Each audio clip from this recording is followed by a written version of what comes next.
Boas noites. Moitas gracias por vir a esta nova convocatoria do programa Conciencia. Boas noites ao rector magnífico da Universidade de Santiago de Compostela, profesor Juan Casares, ao profesor Sheldon Glashow, profesor Mira, profesor Edelstein. Señoras e señores, unha vez máis tomo a palabra como alcalde de Santiago de Compostela e presidente do Consorcio da Cidade para, en esta ocasión, clausurar o ciclo de actividades 2011 do programa Conciencia. Este ano, axustándonos ás circunstancias que vive o noso país, tal vez o ciclo fora menos extenso e menos tamén os visitantes. En Margantes, como en anteriores edicións, os conferenciantes que nos acompañaron teñen todos un enorme prestixio académico que lles levou a obter as máis altas distincións. Hoxe nos acompaña o profesor Sheldon Glashow, exemplo excepcional de perseverancia, disciplina e esforzo.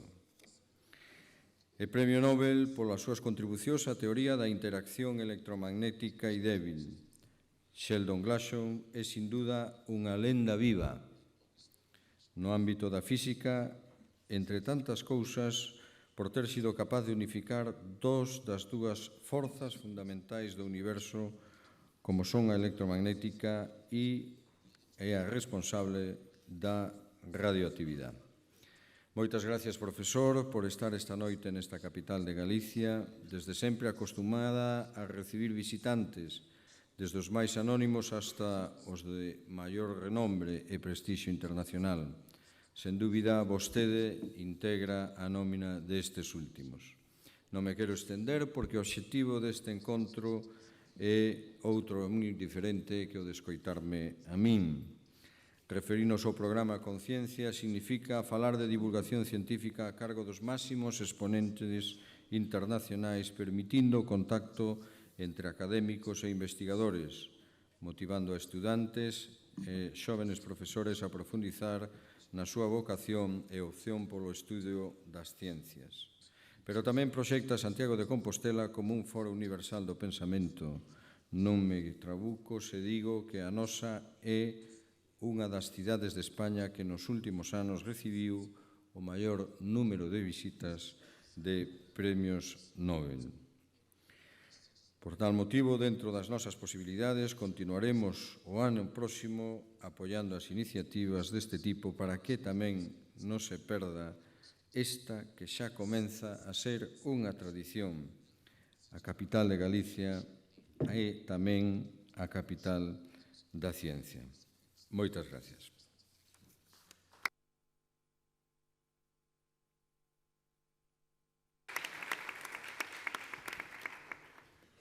A continuación tiene la palabra el profesor doctor don Juan Casares Lón, rector de la Universidad de Santiago de Compostela. Boa noite a todas e todos. Hoxe, unha vez máis, a Universidade, a cidade, ten a oportunidade de recibir a unha desas persoas que fan historia do que é o desenvolvemento cultural da humanidade, que marcan o camiño para moitos outros a seguir. En primeiro lugar, corresponde á Universidade ser agradecido e facelo co Consorcio.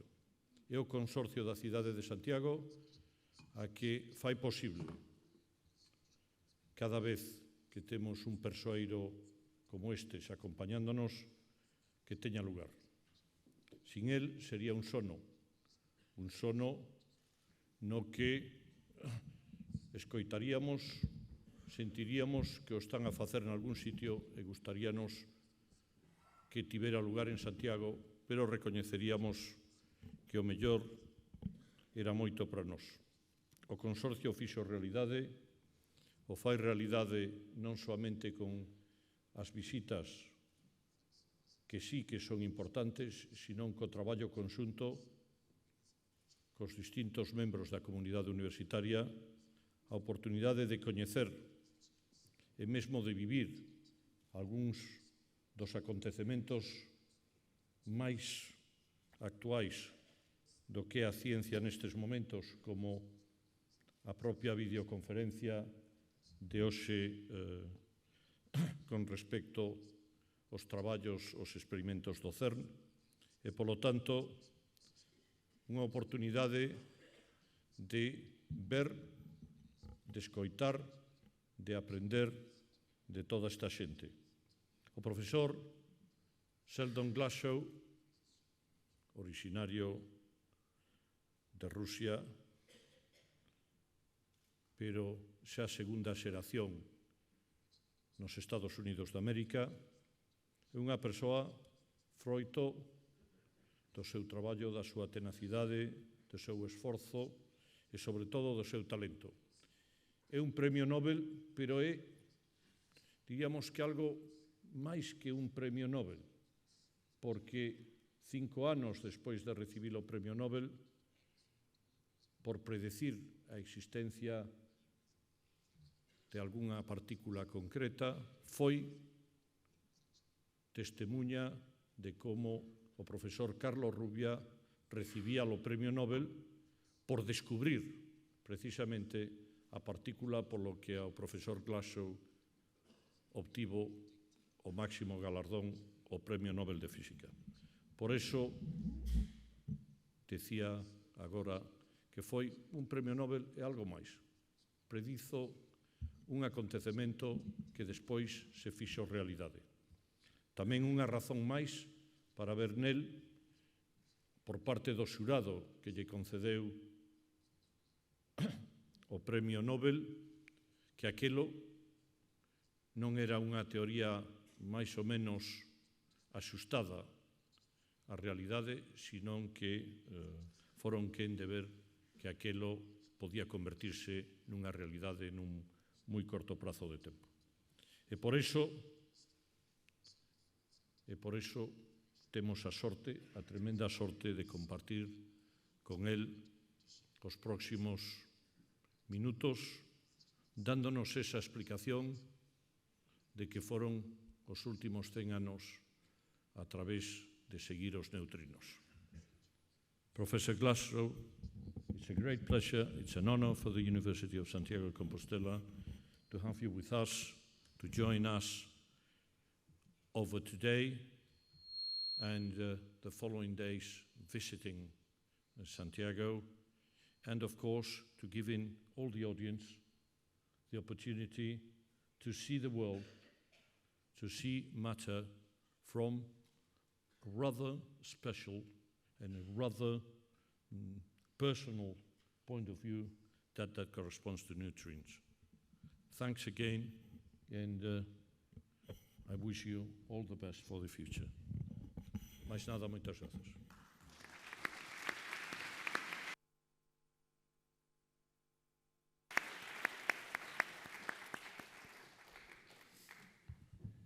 Palabra a continuación el profesor Dr. Jorge Mira, director del programa Conciencia.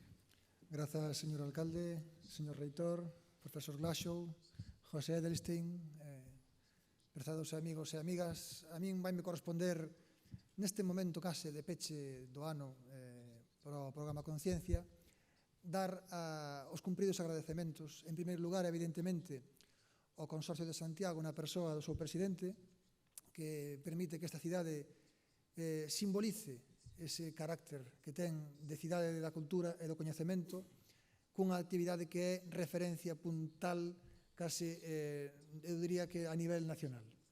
Evidentemente, este programa construíse co sólido músculo financeiro do consorcio e tamén coas valiosas achegas de moitos voluntarios e colaboradores, dos calos me quero acordar neste momento que é, pois así dicilo, o último día deste programa neste ano. En primeiro lugar, como non, a Nova Galicia Banco, e quero pois destacar a excelente acollida que nos deu todo o seu persoal, a magnífica colaboración que sempre tivemos pola súa banda, resolven calquera problema, Moitísimas grazas, estedes onde estedes, que estades pois por diferentes partes deste local, moitísimas grazas. Tamén, como non, a xente do Servimaf, que está colocando tan habitualmente os vídeos na USC Televisión. De feito, a xente que non pode vir moitas veces pregunta se pode ter acceso ás conferencias. En USC Televisión están todas colgadas grazas ao traballo do Servimaf.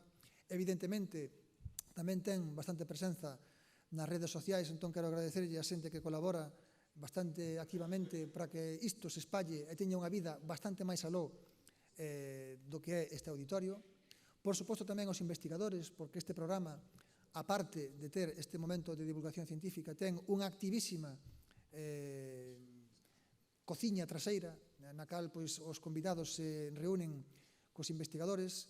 Hoxe foi un bonito exemplo diso, porque pola mañán houve un coloquio fermosísimo sobre este famoso experimento dos neutrinos rápidos, máis rápidos que a luz. A continuación tivemos pois, unha conexión con Xenebra para asistir a ver que dicían dende ali a respecto do bosón de Higgs. Unha xornada, pois, creo que foi moi grata e histórica tanto para a Universidade de Santiago como para a cidade.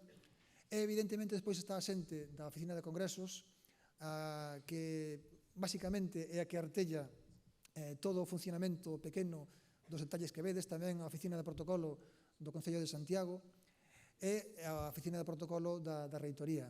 Tamén quero ter un momento de lembranza para o persoal do Gabinete de Prensa, posto que a acollida que está a ter este programa non é máis que ver as páxinas dos xornais, a cantidade de noticias que xenera. Se facedes unha busca en Google, vedes hoxe, por exemplo, a presenza que lle deron a este acto a este personaxe que temos hoxe aquí convidado é bastante alta. As rodas de prensa están ateigadas. De feito, a participación dos medios de comunicación é unha pedra angular do programa En Conciencia. Está, en certo modo, deseñado para eles, e a clase xornalística de Santiago e de Galicia soubo aproveitar esa vantaxe e formouse un grupo humano que segue con bastante detalle todos estes actos, e eu quero dende aquí darlles o meu agradecemento. Lóxicamente, hai moitas outras persoas que dan sempre pois, o seu apoio en pequenos detalles. Eu facía balance hai un pouco de cantas persoas podería haber vinculadas a esta actividade dunha ou de outra maneira, e saíanme case 30 persoas. 30 persoas que son pois, voluntarias e xente que está pois, considerando que é unha boa iniciativa que está tendo o Consorcio de Santiago e a Universidade, e arriman o seu ombro xenerosamente. A todos vós, moitas grazas. Se hai alguén a que non mencionei, pois simplemente quero dicirvos que, bueno, pois, que facedes posible unha bonita cousa, como, por exemplo, traer aquí a Sheldon Glashow, que vai ser presentado por o padriño nesta ocasión, que é o profesor José Edelstein, profesor do Departamento de Física de Partículas, que xa fixo este rol de padriño en varias ocasións, que ten unha grandísima capacidade para comunicar ideas moi complexas. Neste caso, pedinlle, e ele ademais aquí se así facelo, facer unha especie de presentación salientando detalles que son realmente adrallantes, porque unha persoa da talla do profesor Glashow coñeceu ao longo da súa vida grandes heróis que están con letras de ouro na historia da física. El, por suposto, é un deles. Eu diría que é un dos 2, 3 físicos vivos máis importantes e máis influentes do mundo actualmente. Ao longo da súa trayectoria coñeceu a moita xente importante. Ten feitos que son moi importantes, pero que quedan escurecidos por esa gran fazaña como é pois, unir o electromagnetismo e a interacción feble. Pero, bueno, creo que me estou xa un pouco colando no papel de José, así que simplemente quero reiterar as miñas grazas a todos aqueles e a todas aquelas que colaborades tan generosamente para que este programa vai adiante e esperemos que siga no futuro nesta liña. Moitas grazas a todos e tamén ao Consorcio, outra vez máis.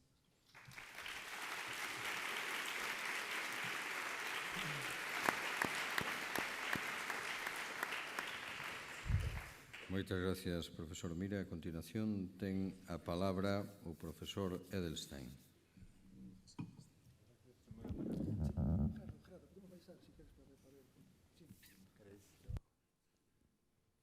Hola, hola. ¿Funciona? ¿Me escucháis?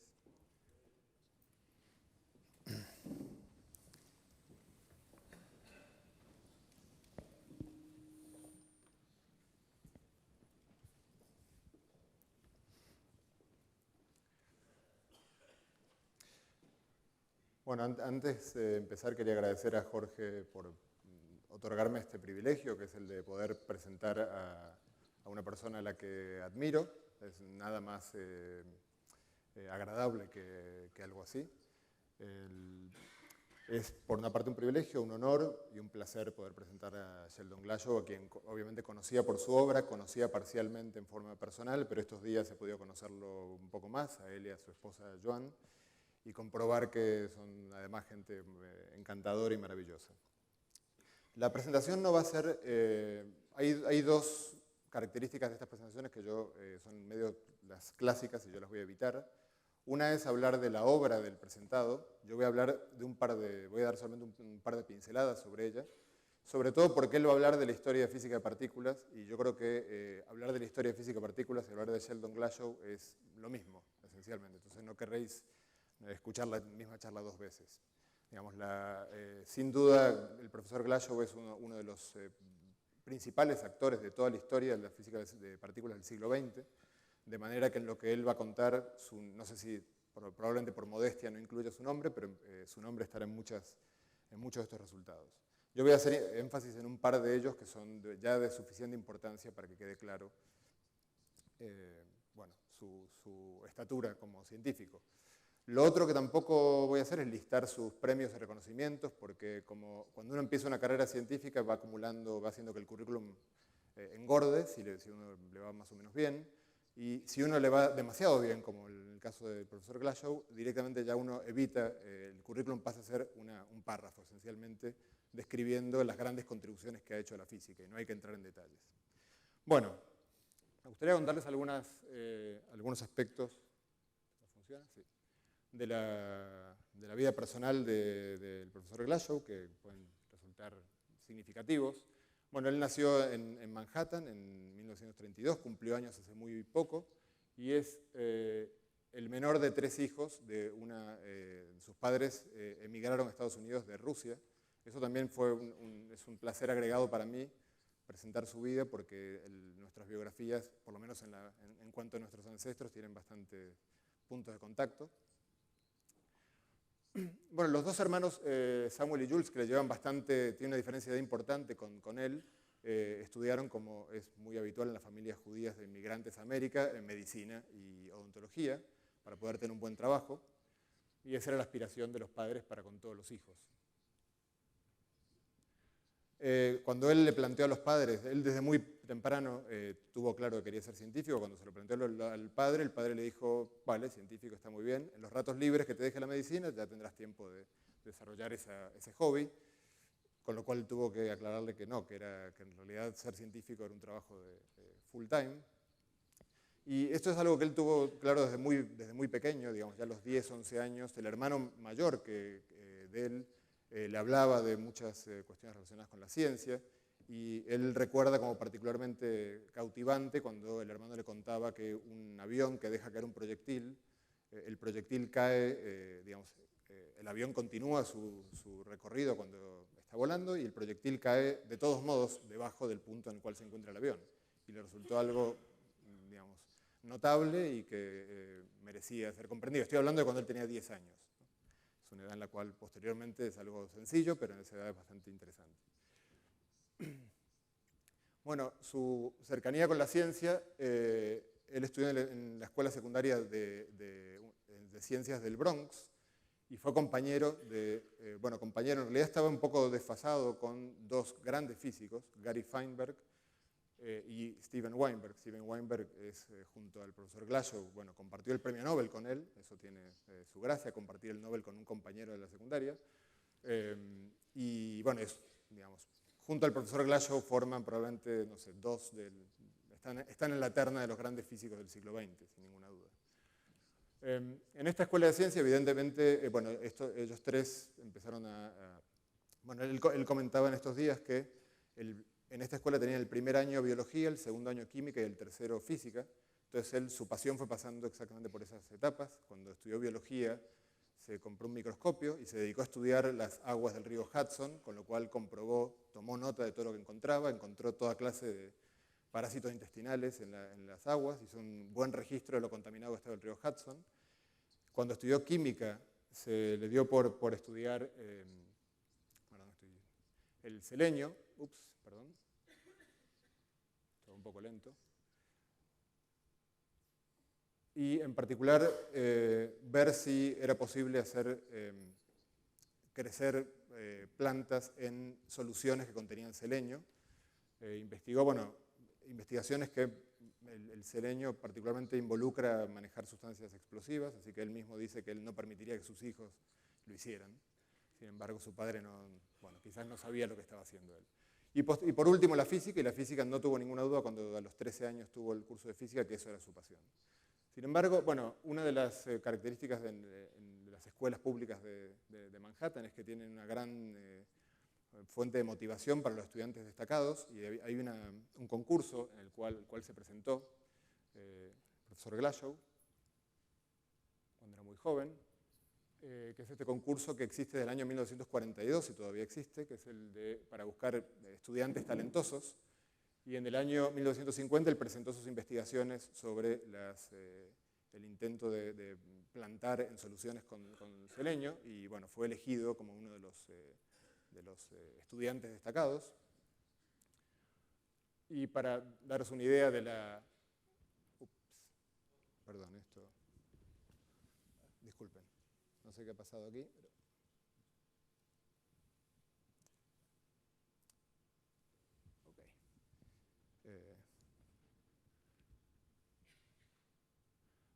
De los premiados durante todos los años ha habido 7 premios Nobel que han recibido este premio, 4 de ellos en física y 3 en química, y 2 medallas Fields, que es el premio Nobel de matemática.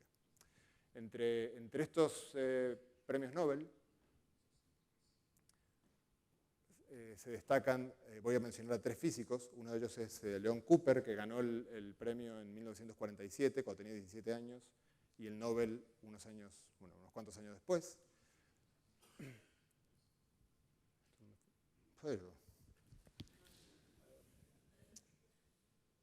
Estoy estrenando esto y funciona un poco mal. A ver. Ok. Ya sé lo que tengo que apretar. Les decía que estaba Leon Cooper.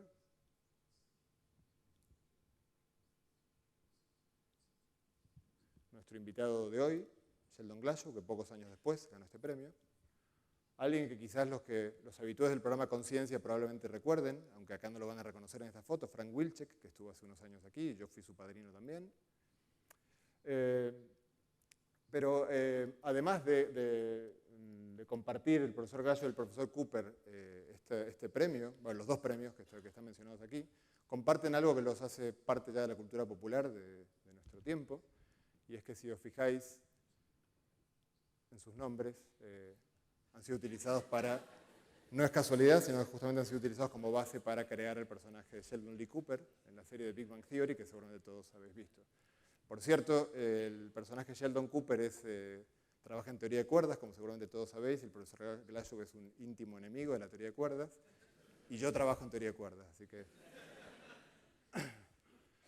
Déjenme contaros brevemente, las interacciones de la naturaleza son conocidas hoy, son 4, y quiero explicar un par de cosas, pero de manera que se las puedan llevar a casa y haberlas comprendido. Hay 2 de ellas que todos las conocemos, son la gravitación, que mantiene a la Luna, por ejemplo, nos mantiene a nosotros pegados a la Tierra, y el electromagnetismo, que lo experimentamos todos los días en un montón de fenómenos. Todos estos fenómenos los vemos todos los días porque tienen que ver son interacciones que funcionan a nivel macroscópico, o sea, a nivel del tamaño de las personas. Y esto se debe a que son interacciones de largo alcance. Por ejemplo, la Tierra atrae a la Luna, aunque la Luna está muy lejos de ella, o un imán atrae a un metal, aunque uno lo ponga a una distancia considerable. Cuanto más intenso sea el imán, más lejos uno puede poner el objeto. Sin embargo, hay otras 2 interacciones que son mucho menos intuitivas porque forman parte del mundo atómico y fueron descubiertas en el siglo XX cuando se empezó a explorar el átomo. Una de ellas es la interacción fuerte, que es la que mantiene a los protones y a los neutrones en el núcleo. Siempre me llamó la atención que nadie, incluyéndome, cuando estudiamos en el secundario, nadie le preguntó a un profesor cómo los protones se mantienen juntos en el núcleo, cuando en la clase anterior nos explicaron que las partículas con igual carga se repelen, entonces no deberían, justamente deberían querer estar muy lejos unos de otros, y sin embargo están juntitos en un tamaño muy pequeño. Hay una interacción más fuerte que la electromagnética, pero solamente en el tamaño del núcleo, que es la que los mantiene juntos. Y claro, hay que ir al núcleo atómico para poder ver esa interacción, si no uno no la nota, pero explica el por qué los protones están juntos en el núcleo. Y por último, la quizás menos intuitiva de todas es la interacción débil, que bueno, se suele decir que es la que está asociada a la radiactividad, pero me gusta más decir que es la que garantiza que el Sol siga ardiendo. Si no fuera por la interacción débil, el Sol ya se habría apagado, o se apagaría en muy poco tiempo, y lo que garantiza que el Sol siga ardiendo por explosiones nucleares continuas es la interacción débil. De modo que de alguna manera, si bien tiene lugar también en el núcleo atómico, en un tamaño muy pequeño, podemos ver efectos muy importantes para nuestra vida, indirectos. Bueno, este es el libro del profesor Glashow sobre las interacciones, en las que se lo ve como una especie de amo y señor de las interacciones, y que no está muy lejos la realidad de ser esa. Bueno, él hizo el doctorado en Harvard bajo la dirección de Julian Schwinger, que es un gran físico y que además es una persona que influyó mucho al profesor Glashow en su forma de ver la física y en su carrera. Voy a ir un poco más rápido. Quiero contarles entrar un poquito más en detalle sobre la interacción débil, que es muy poco conocida para todos nosotros. Yo creo que el punto de comienzo en el cual se empieza a apreciar que hay una interacción nueva es cuando Rutherford descubre hace poco más de 100 años que en ciertos átomos un neutrón, que es esta partícula pesada que está en el núcleo atómico sin carga eléctrica, puede convertirse en un protón emitiendo un electrón.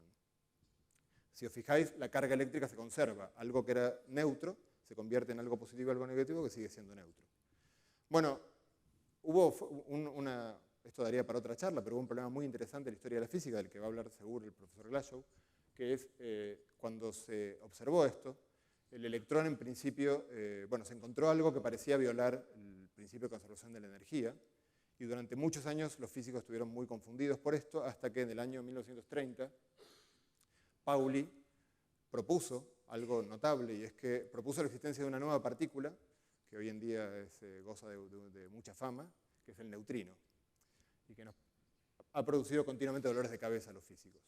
Él propuso la existencia de una partícula llamada neutrino que interactúa, que prácticamente no tiene carga eléctrica, no tiene masa y prácticamente no interactúa con nada, y por eso no es detectada en el experimento. Bueno, esta imagen de Pauli, muy pocos años después, Fermi, que fue otro de los vacas sagradas de la física, estableció una teoría para una forma de calcular este tipo de procesos, y esencialmente la voy a dibujar así, como un neutrón que en un cierto punto, produce el protón, el electrón y un neutrino. En realidad, técnicamente es un antineutrino, pero da igual. Bueno, pocos años después, menciono esto simplemente para que veáis el periodo de la tesis del profesor Glashow. Justamente coincide el periodo de su tesis con el descubrimiento de que estas interacciones tienen una particularidad muy especial, y es que todo el resto de las interacciones se ven iguales si uno las mira en el espejo.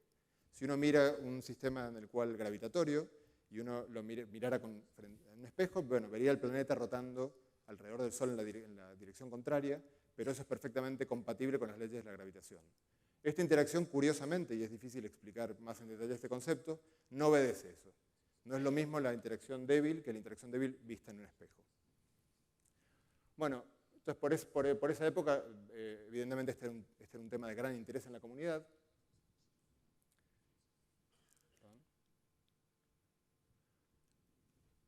Y la pregunta que surgía es, en ese momento, digamos, la imagen que se tenía de las interacciones en física, eran todas, estaba empezando a forjarse la imagen de que las interacciones siempre tenían algún mediador. Déjenme mostrarles el caso del electromagnetismo, por ejemplo. Si uno tiene dos electrones, como veis aquí abajo, estos electrones hablan entre ellos, se mantienen juntos o se repelen, intercambiándose una partícula, que es lo que llamamos un fotón. Hay una imagen muy sencilla para entender esto. Imaginaos que tenéis dos partículas atómicas o dos personas que para interactuar están jugando al tenis, ¿no? Utilizan la pelota como elemento de conexión entre ellas. Si estas personas cambian la pelota por una pelota mucho más grande, una pelota de bowling, se van a tener que acercar para poder seguir interactuando, porque si no, no van a ser capaces de llegar la una a la otra. En cambio, si la pelota va disminuyendo de masa, cada vez se van a poder poner más lejos y llegar y seguir jugando al tenis, interactuando. Bueno, esto es un paralelismo, una analogía exacta con lo que ocurre con las partículas elementales. Las partículas elementales intercambian una partícula mediadora y cuanto más masiva sea esa partícula, más cerca están obligadas a estar las partículas elementales.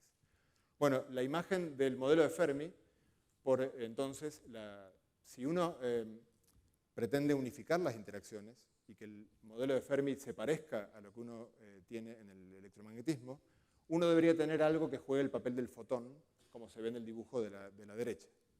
Debería existir algo que media, que este punto que vemos aquí, no quiero apretar esto porque se va a pasar la siguiente transparencia, el punto negro debería poder ampliarse y debería haber una partícula que es intercambiada por el protón y el neutrón.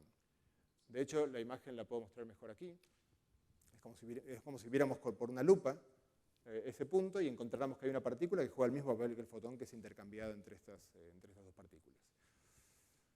Bueno, aquí ya en este dibujo ya están dibujados no el protón y el neutrón, sino los quarks que lo componen, pero esa es otra historia en la que no voy a entrar. Seguro que va a entrar el profesor Glashow.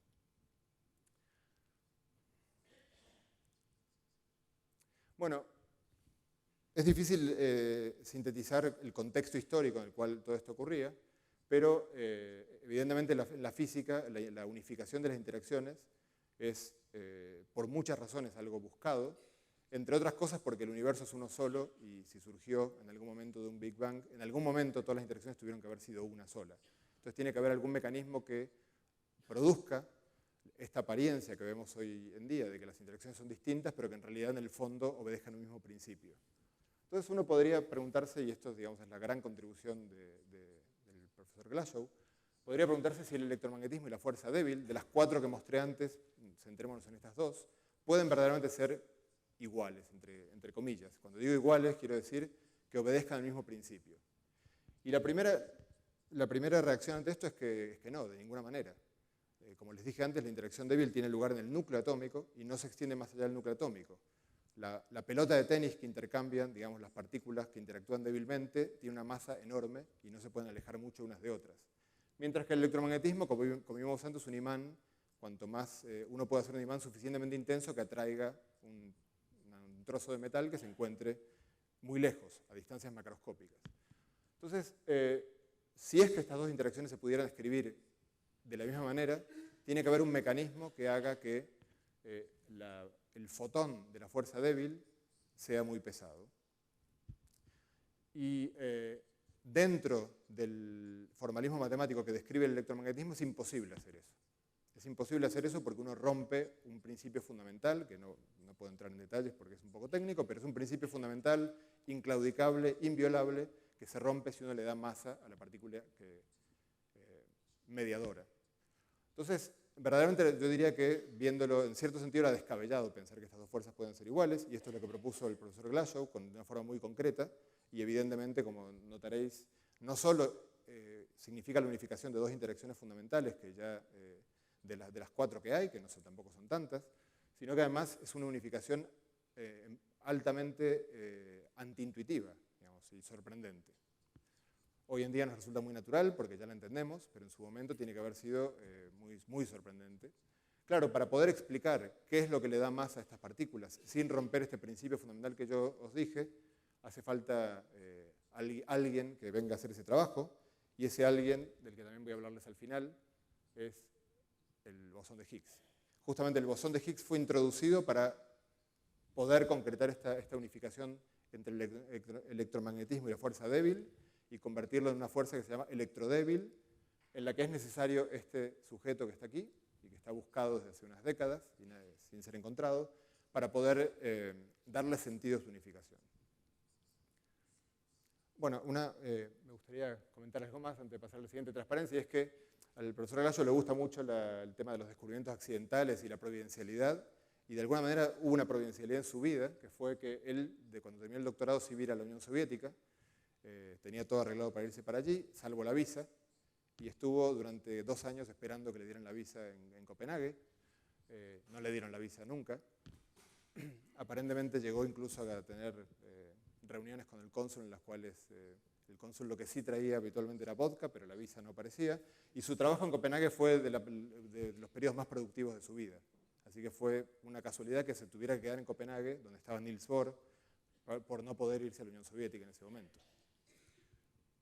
Bueno, el profesor Glashow es una persona muy encantadora, que suele participar en una actividad que quizá algunos de vosotros conocéis, que se llama el Ig Nobel, que premia investigaciones sorprendentes, y él participa habitualmente en las celebraciones.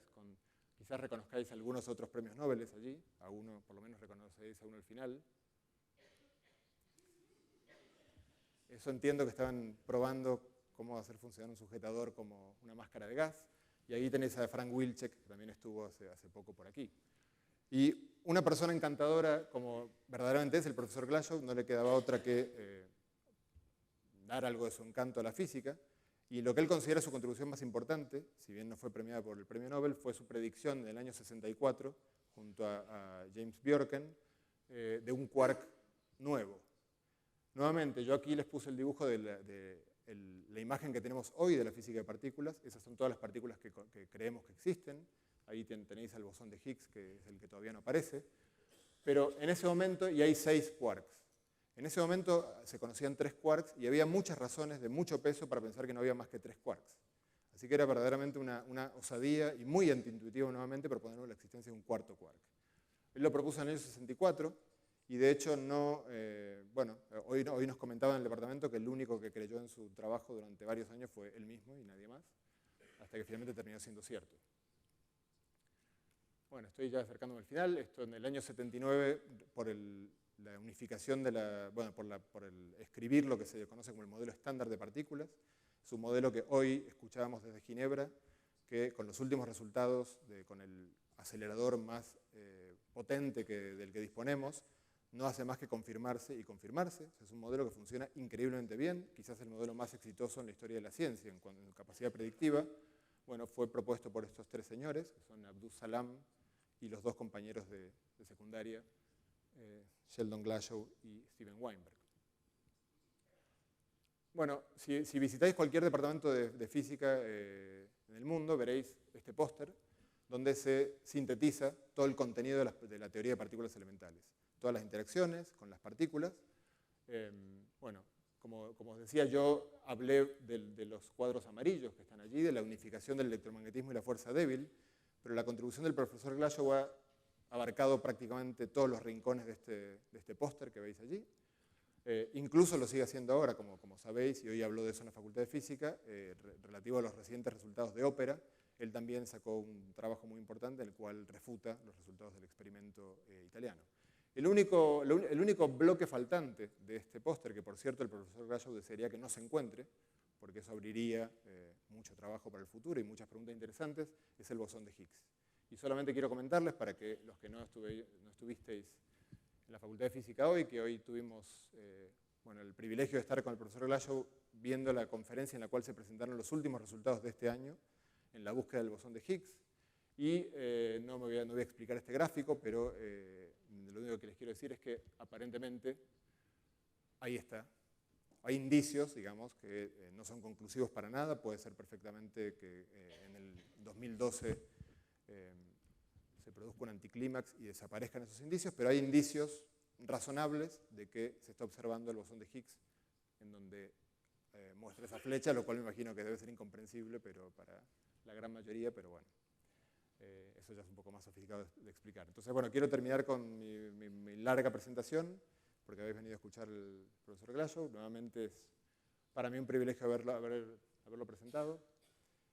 Profesor Glashow, it would be a pleasure to hear to you. Gracias.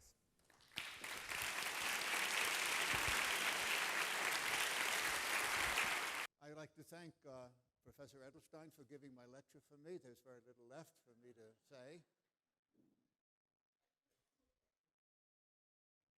This thing should work. Indeed. I would also like to thank my host. Me gustaría agradecer también al profesor Mira por haber organizado este evento y por darme una atención tan encantadora, y muchas gracias al alcalde también de la ciudad. No tengo la posibilidad en muchas ocasiones de encontrarme con los alcaldes de las ciudades, así que espero que este sea un evento especialmente importante. Me gustaría decir en primer lugar que estoy un poco confuso en este momento en particular porque he tenido que escuchar durante más de 2 horas a personas que trabajan para mí, personas que naturalmente hablan de esta especie de pelotita de pinball o esta pelota de tenis que aparecía en esa gráfica que parece que es algún tipo de prueba significativa de la existencia del bosón de Higgs, pero no parece demasiado significativo o relevante. Pero lo que hemos hablado hoy es de neutrinos y son tal vez mis partículas favoritas en el mundo de la física de partículas. Y mi amigo me sugirió que hablase de los neutrinos porque están en las noticias y aparecen continuamente. Y en muchas ocasiones hay personas que hablan de la publicación de artículos que dicen que los neutrinos son capaces de viajar más rápido que la luz, que alcanzan una velocidad superlumínica. Y a mí esto no me gustó demasiado, así que me gustaría decir algo al respecto, si me dais la oportunidad. Pero en cualquier caso, los neutrinos son muy interesantes por múltiples motivos que me gustaría mencionar. Y simplemente me gustaría darles una breve historia de la física de partículas elementales, con especial énfasis en los papeles más destacados desempeñados por este tipo de partículas denominadas neutrinos, porque los neutrinos garantizan que Niels Bohr y Mademoiselle Curie no estaban equivocados con lo que respecta a la conservación de la energía en la desintegración o decaimiento radiactivo. Ambos fueron personas galardonadas con el premio Nobel, pero evidentemente dudaban el principio de conservación de la energía, que es nuestro principio más sagrado, hasta el momento en que afortunadamente Neutrino lo explicaba todo, y por tanto esto garantiza la eficacia del trabajo de estas dos personas. Cuando Pauli inventó el neutrino, y me gustaría hablar de esto más adelante, también se dio cuenta, bueno, al menos sospechó, no es que se diera cuenta, de que esta partícula evidentemente nunca llegaría a ser detectada, nunca llegaría a ser vista, porque simplemente sería una partícula predicha, pero nunca detectada como tal. Pero desafortunadamente el neutrino finalmente acabaría por aparecer. Además de ello, también es importante mencionar el hecho que los neutrinos, por ejemplo, proponen lo que denominamos el problema del neutrino solar, del que hablaré más adelante, y que también supuso un problema muy importante en la física de los últimos 30 o 20 años, pero que ciertamente acabó por ser resuelto, es decir, que los neutrinos, por tanto, proponían un problema en lo que respecta a la existencia de interacciones a nivel solar. Además de ello, los neutrinos también provenían directamente del Sol, y los neutrinos se han observado además también en otros contextos, como por ejemplo de proveniencia de las supernovas, y la observación de dichos neutrinos viene a demostrar de alguna manera que hay múltiples teorías muy exóticas acerca de la astrofísica. Son teorías y teoremas ciertamente certeros. Algo se cayó ahí. Bueno, en cualquier caso, los neutrinos oscilan, y me gustaría explicarles esto con un poco más de detalle. Hay fenómenos muy curiosos y particulares en los que los neutrinos empiezan siendo un tipo de partícula y al final acaba siendo algo absolutamente diferente y oscilan hacia adelante y hacia atrás. Y esto ciertamente es un ejemplo ciertamente pedagógico y además de encantador de lo que son las interacciones de los neutrinos a nivel atómico. ¿Esto es un láser? No creo que sea el caso.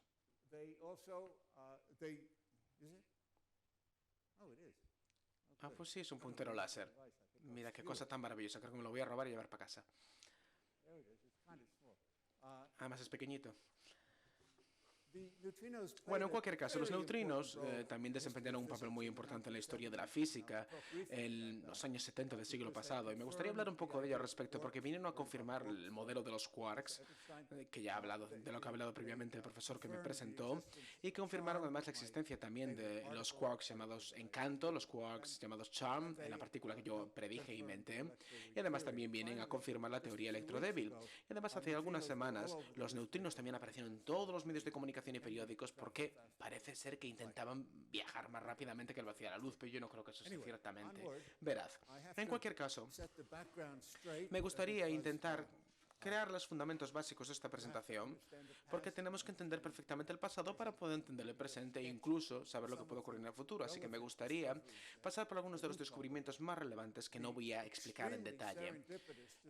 El descubrimiento de la radioactividad fue algo que ocurrió prácticamente por, digamos, casualidad, por parte de Becquerel. Y podría hablar de ello durante mucho tiempo porque Becquerel no estaba para nada buscando la radioactividad, simplemente estaba buscando cualquier otro tipo de cosa que no existe y que realmente no tiene mayor importancia.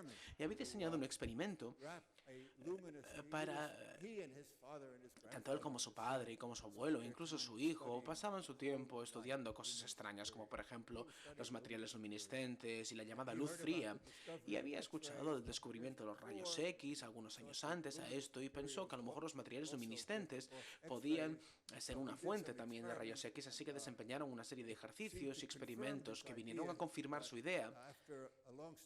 Pero después de una larga historia que no tengo tiempo para explicarles hoy aquí, se dio cuenta de que su hipótesis estaba equivocada y tanto su padre como su hijo como su abuelo estaban perdiendo el tiempo, pero sin embargo habían descubierto algo absolutamente increíble y fantástico simplemente por casualidad, que era la radioactividad.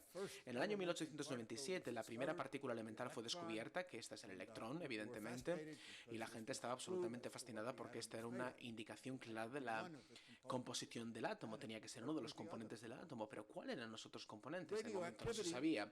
La radioactividad consistía en una serie de radiaciones variopintas que recibieron nombres no muy imaginativos, alfa, beta, gamma, pero bueno, en cualquier caso, los rayos beta resultaron ser electrones energéticos y esto fue descubierto en el año 1899. En el año 1905, Einstein introdujo por primera vez el concepto de fotón. La verdad es que no lo hizo. La palabra fotón, propiamente dicha, fue inventada por un físico americano en el año 1927, es decir, muchos años después, pero él inventó el concepto de lo que sería un fotón.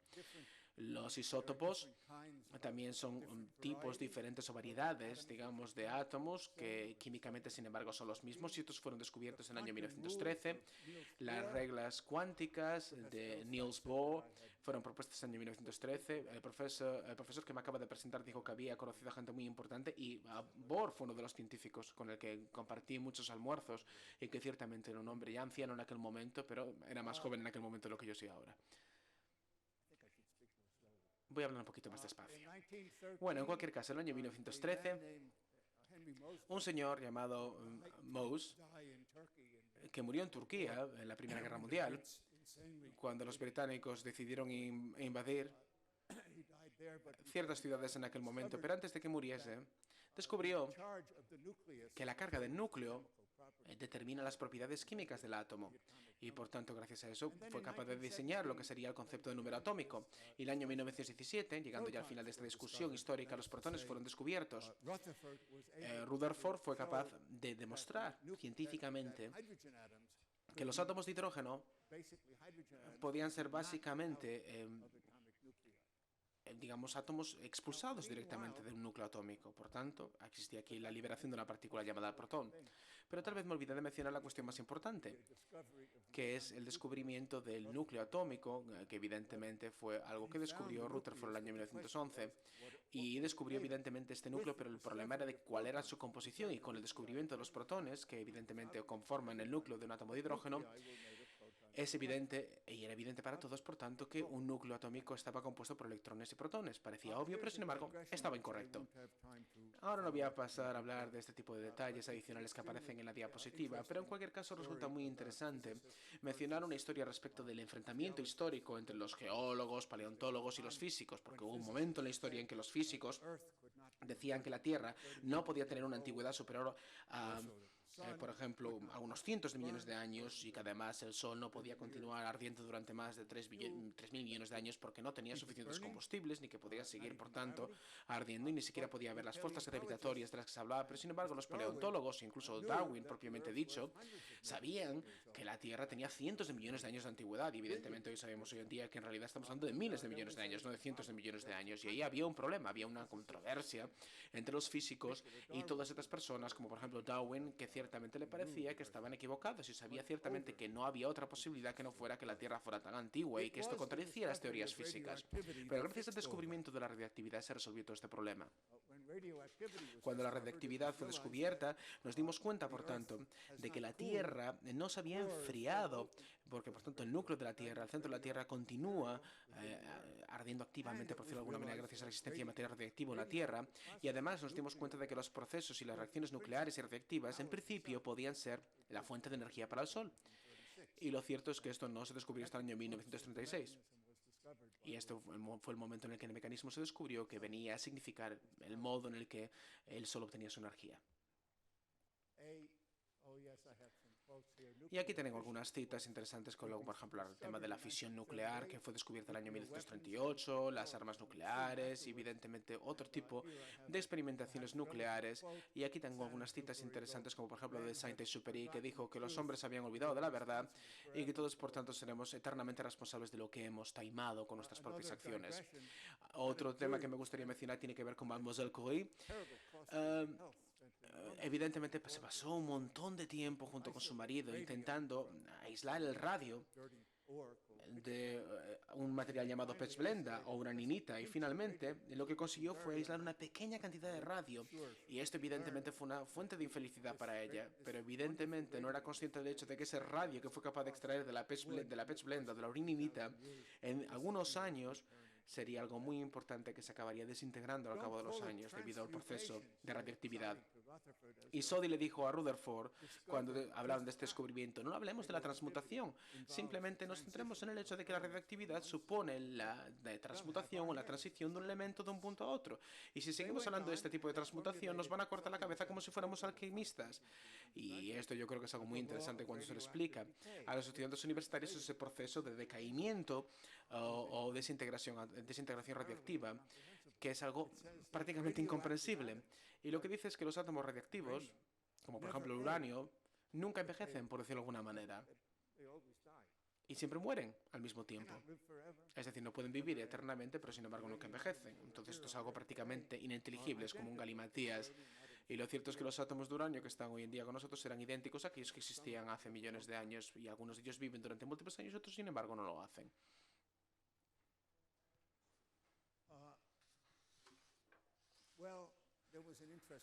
También había una división interesante en el ámbito de la física en torno al año 1926, cuando la mecánica cuántica fue originada por primera vez. La mecánica cuántica es una disciplina extremadamente interesante y desafortunadamente la podría intentar explicar, pero no tengo tiempo suficiente. Cuando se observó que la mecánica cuántica explica las propiedades de los átomos y explica además también las propiedades químicas de los diferentes elementos que los componen, e incluso explica también la naturaleza de la tabla periódica y por qué existe como tal, algunos físicos, la mayor parte de ellos, intentaron comprender el mundo que le rodeaba, intentar explicar por qué el cielo es azul, por qué el cobre es rojo, por qué el rojo es magnético y todo ese tipo de preguntas tan complejas que de alguna manera tenían que ver con la mecánica cuántica.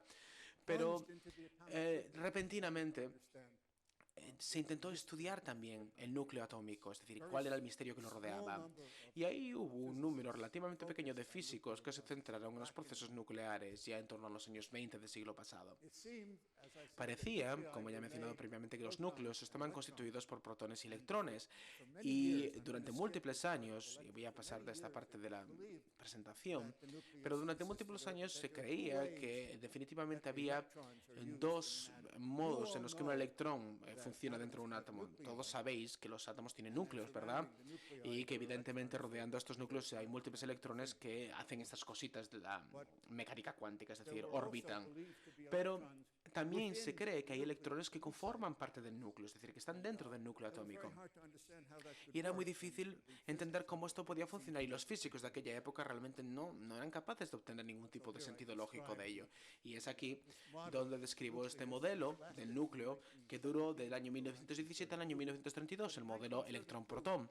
Pero en el año 1932, mucho tiempo después de que Rutherford hablase de esto, porque Rutherford no sabía de los neutrones, simplemente estaban jugando ahí con diferentes conceptos. Pero en cualquier caso, en el año 1932 tenemos que hablar del año clave, porque los neutrones, el nuevo componente de los átomos que todos estudiamos en el instituto, pero que ya sabemos a día de hoy que en realidad el núcleo de los átomos están constituidos por otras partículas, que son protones y neutrones, y no electrones, como se sospechaba en un principio.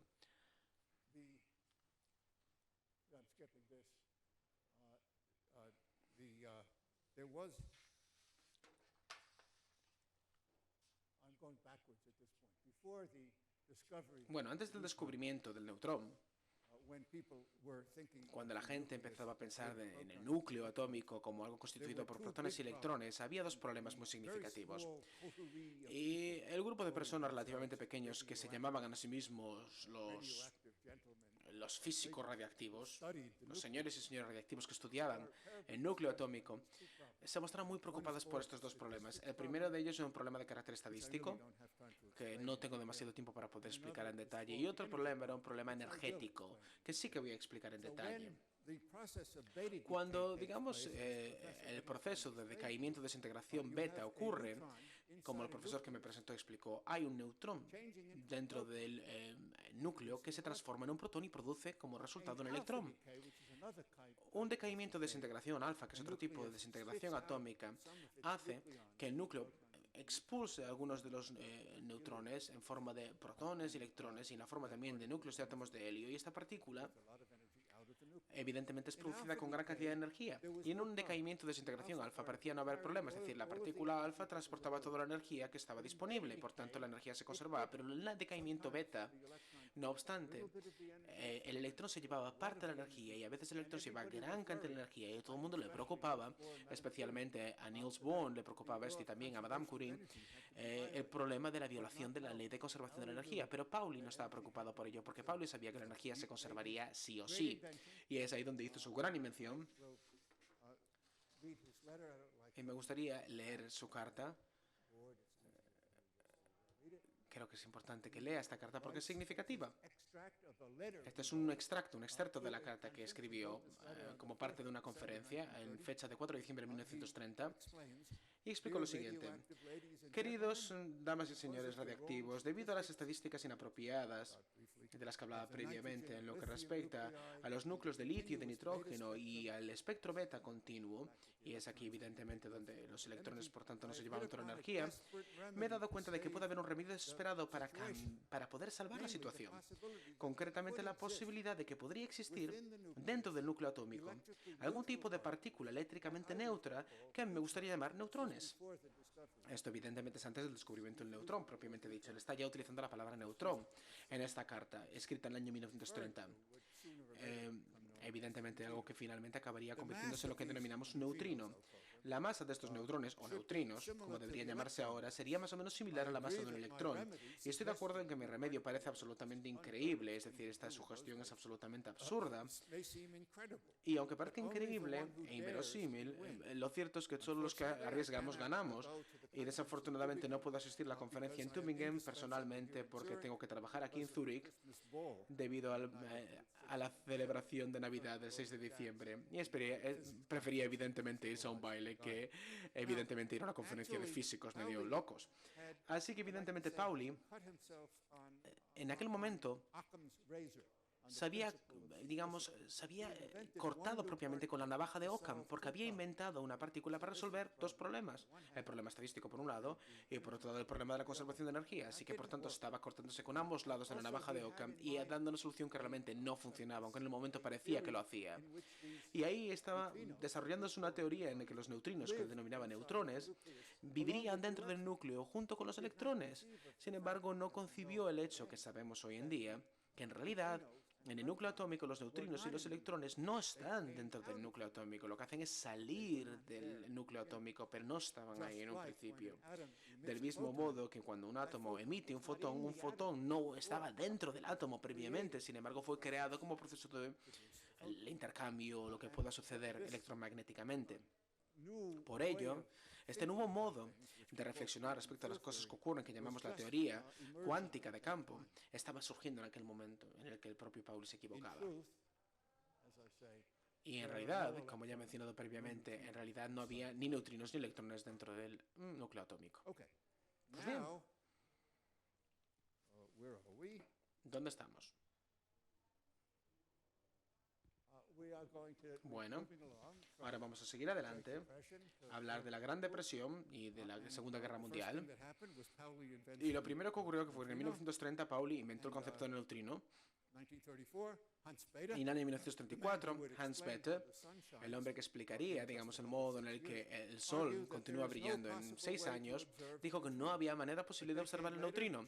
Una década más tarde, George Gamow, que era otro de los físicos importantes de los años 30 del siglo pasado, dijo que estaba de acuerdo. Un haz de neutrinos atravesaría el grosor de múltiples años luz de plomo. Y eso es cierto, es decir, un haz de neutrinos sería capaz de atravesar esto. Y evidentemente son capaces de escapar cualquier tipo de sistema de detección, pero sin embargo han sido detectados y observados en múltiples maneras. Han sido detectados y observados con su proveniencia de las supernovas, provenientes de los reactores nucleares e incluso también provenientes directamente de la atmósfera e incluso también en los aceleradores de partículas. Y además también se les ha detectado como parte de las emanaciones de los materiales radiactivos. Y Pauli, propiamente dicho, concluyó que había hecho algo terrible, había predicho una partícula indetectable. Y Pauli tuvo que esperar un total de 25 años hasta los años 50 para que su remedio desesperado fuera finalmente observado. Y entre tanto, John Updike escribió una serie de líneas acerca de los neutrinos y decía que los neutrinos son muy pequeños, no tienen carga eléctrica, no tienen masa y no interactúan bajo ningún concepto. Un poema precioso que comete 2 errores en un par de versos, porque sí que interactúan y además sí que tienen masa. En el año 1931, el hidrógeno pesado fue descubierto por parte de Urey, el primer isótopo del hidrógeno, y el segundo isótopo del hidrógeno, que era el tritio radioactivo, y que puede ser que en algún día se convierte en el combustible que alimente los reactores nucleares, y este fue descubierto en el año 1934.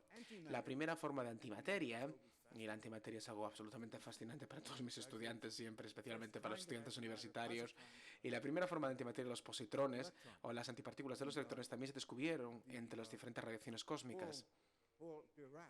Y Paul Dirac, que escribió la ecuación estadística, que era la primera que combinaba la teoría de la relatividad de Einstein con la mecánica cuántica, cuando escribió esta ecuación por primera vez se dio cuenta de que dicha ecuación ciertamente era, como me solía decir en aquella época, era más inteligente de lo que él mismamente era, porque esta ecuación había predicho la existencia de antipartículas.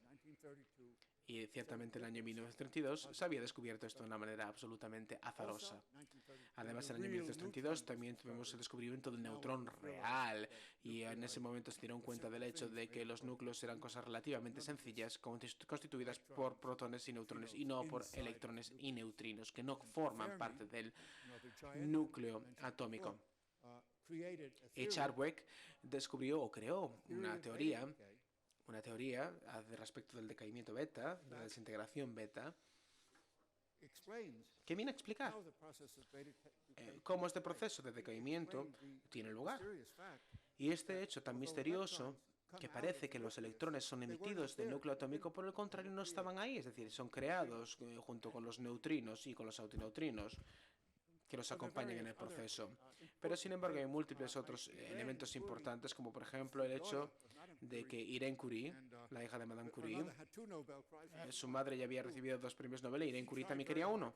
Así que intentó descubrir los neutrones, pero sin embargo no fue capaz de hacerlo. Cometió un error bastante estúpido, porque tanto ella como su marido continuaron trabajando en otros ámbitos y fuimos capaces de crear artificialmente núcleos que producían positrones. Y esto ciertamente era algo que obligó a Fermi a revisar su teoría y incorporar la posibilidad de la existencia de un protón que se pudiese convertir en un neutrón, del mismo modo que un neutrón podría también convertirse en un protón. Y en el año 1938, donde llegamos al final de esta parte particular de la historia con el descubrimiento de la fisión nuclear por parte de Hahn, de Meitner y de Strassmann, y que tuvo múltiples consecuencias, como por ejemplo el descubrimiento de la fisión nuclear para la física nuclear, para la ciencia de la física nuclear, para la fabricación de bombas atómicas, para la fabricación e instalación de plantas nucleares, y muy particularmente como un motivo de vergüenza para el Comité Nobel del año 1938, y dado que estamos hablando de los premios Nobel, me gustaría mencionar el hecho que en el año 1938 Fermi recibió un premio Nobel ciertamente reconocido y merecido, pero se le dio un premio por algo que no había hecho. Se le dio el premio por el descubrimiento de los elementos 92 y 93 de la tabla periódica, que no había descubierto. Y ahora no me acuerdo de los nombres, pero en cualquier caso el mundo se ha olvidado de ello. Porque lo cierto es que entre el anuncio del premio Nobel, que se hizo en la radio diciendo que Fermi había ganado el premio Nobel por el descubrimiento de la producción de los elementos 92 y 93, un mes después fue anunciado que fue Fisher quien lo había descubierto, y Fermi se había dado cuenta de que no los había descubierto y que evidentemente no era el caso, y por tanto cuando se fue a Suecia a recoger el premio Nobel, tuvo que explicar esta situación y pedir disculpas por no haber hecho aquello que el Comité Nobel le estaba dando un premio por. Así que, por tanto, en cualquier caso recibió el premio igualmente, se lo llevó a casa. ¿Dónde estamos ahora? Voy a intentar recordar dónde nos encontramos. Creo que estamos siguiendo el camino inadecuado, así que vamos hacia adelante, y para ir hacia adelante voy a intentar hacer lo siguiente. Y ahora ya estamos aquí. Al final de este periodo, el año 1939, corresponde al año en el que Hans Bethe Hans Bethe propone por primera vez reacciones de carácter nuclear que podrían ser la fuente de energía para el Sol. Y lo que hizo fue determinar una serie de energías y de procesos energéticos que tienen lugar en múltiples estrellas que eran un poco mayores que las del Sol, y se le dio el premio Nobel por este hecho. Y en el año 1940, Fermi construyó por primera vez el reactor nuclear, construido por primera vez por un hombre. Ya había habido reactores previos, reactores evidentemente en África, pero estos reactores nucleares no eran fabricados por animales u hombres, sino evidentemente por otras cuestiones.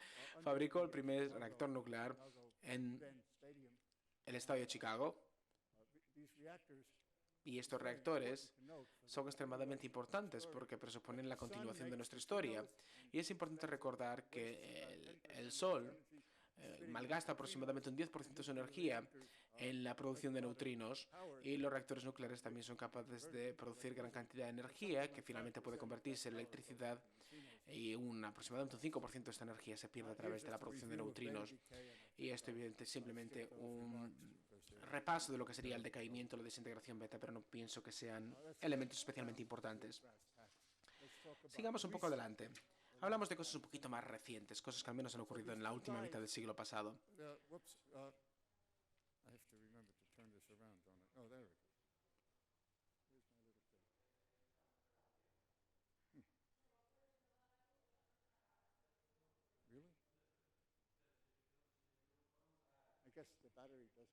Parece que la pila no funciona siempre. Bueno, da igual. No lo necesito.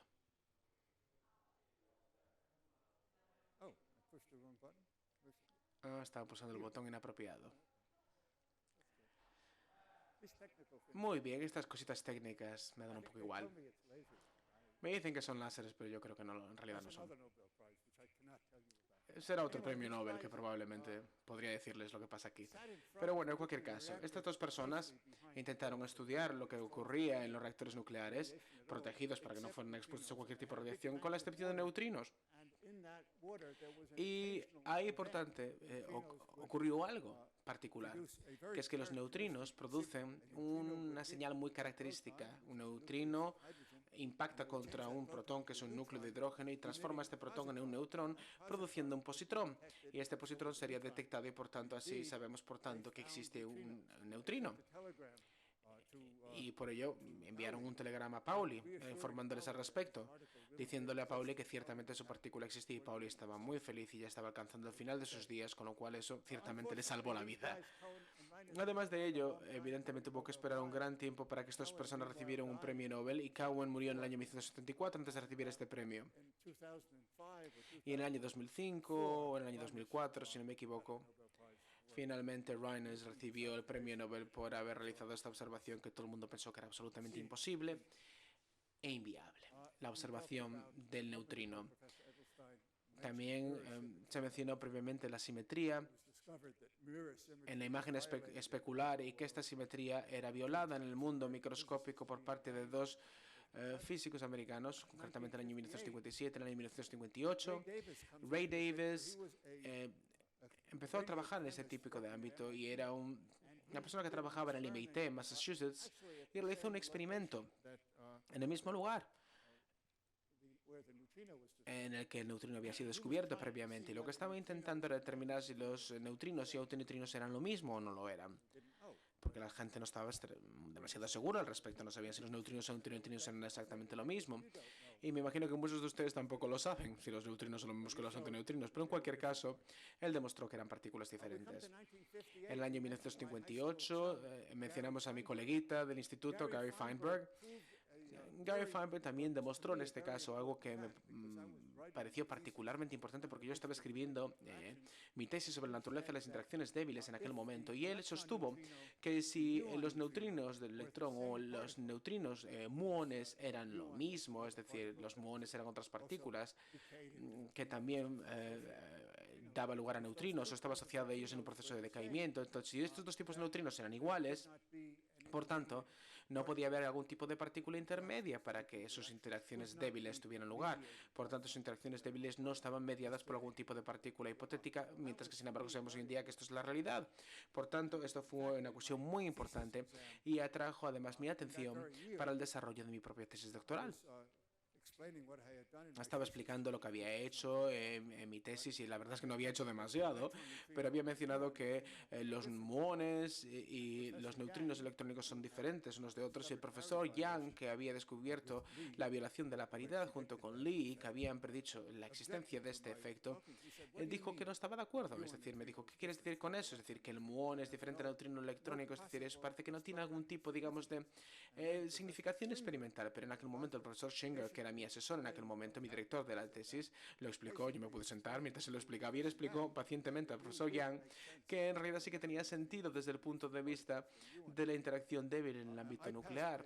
Y ahí aprobé, por tanto, mi disertación para la tesis y un año más tarde Lee y Yang descubrieron y publicaron el hecho de que ciertamente los muones podrían ser diferentes que los neutrinos electrónicos sin hacer referencia alguna a mi profesor director de tesis.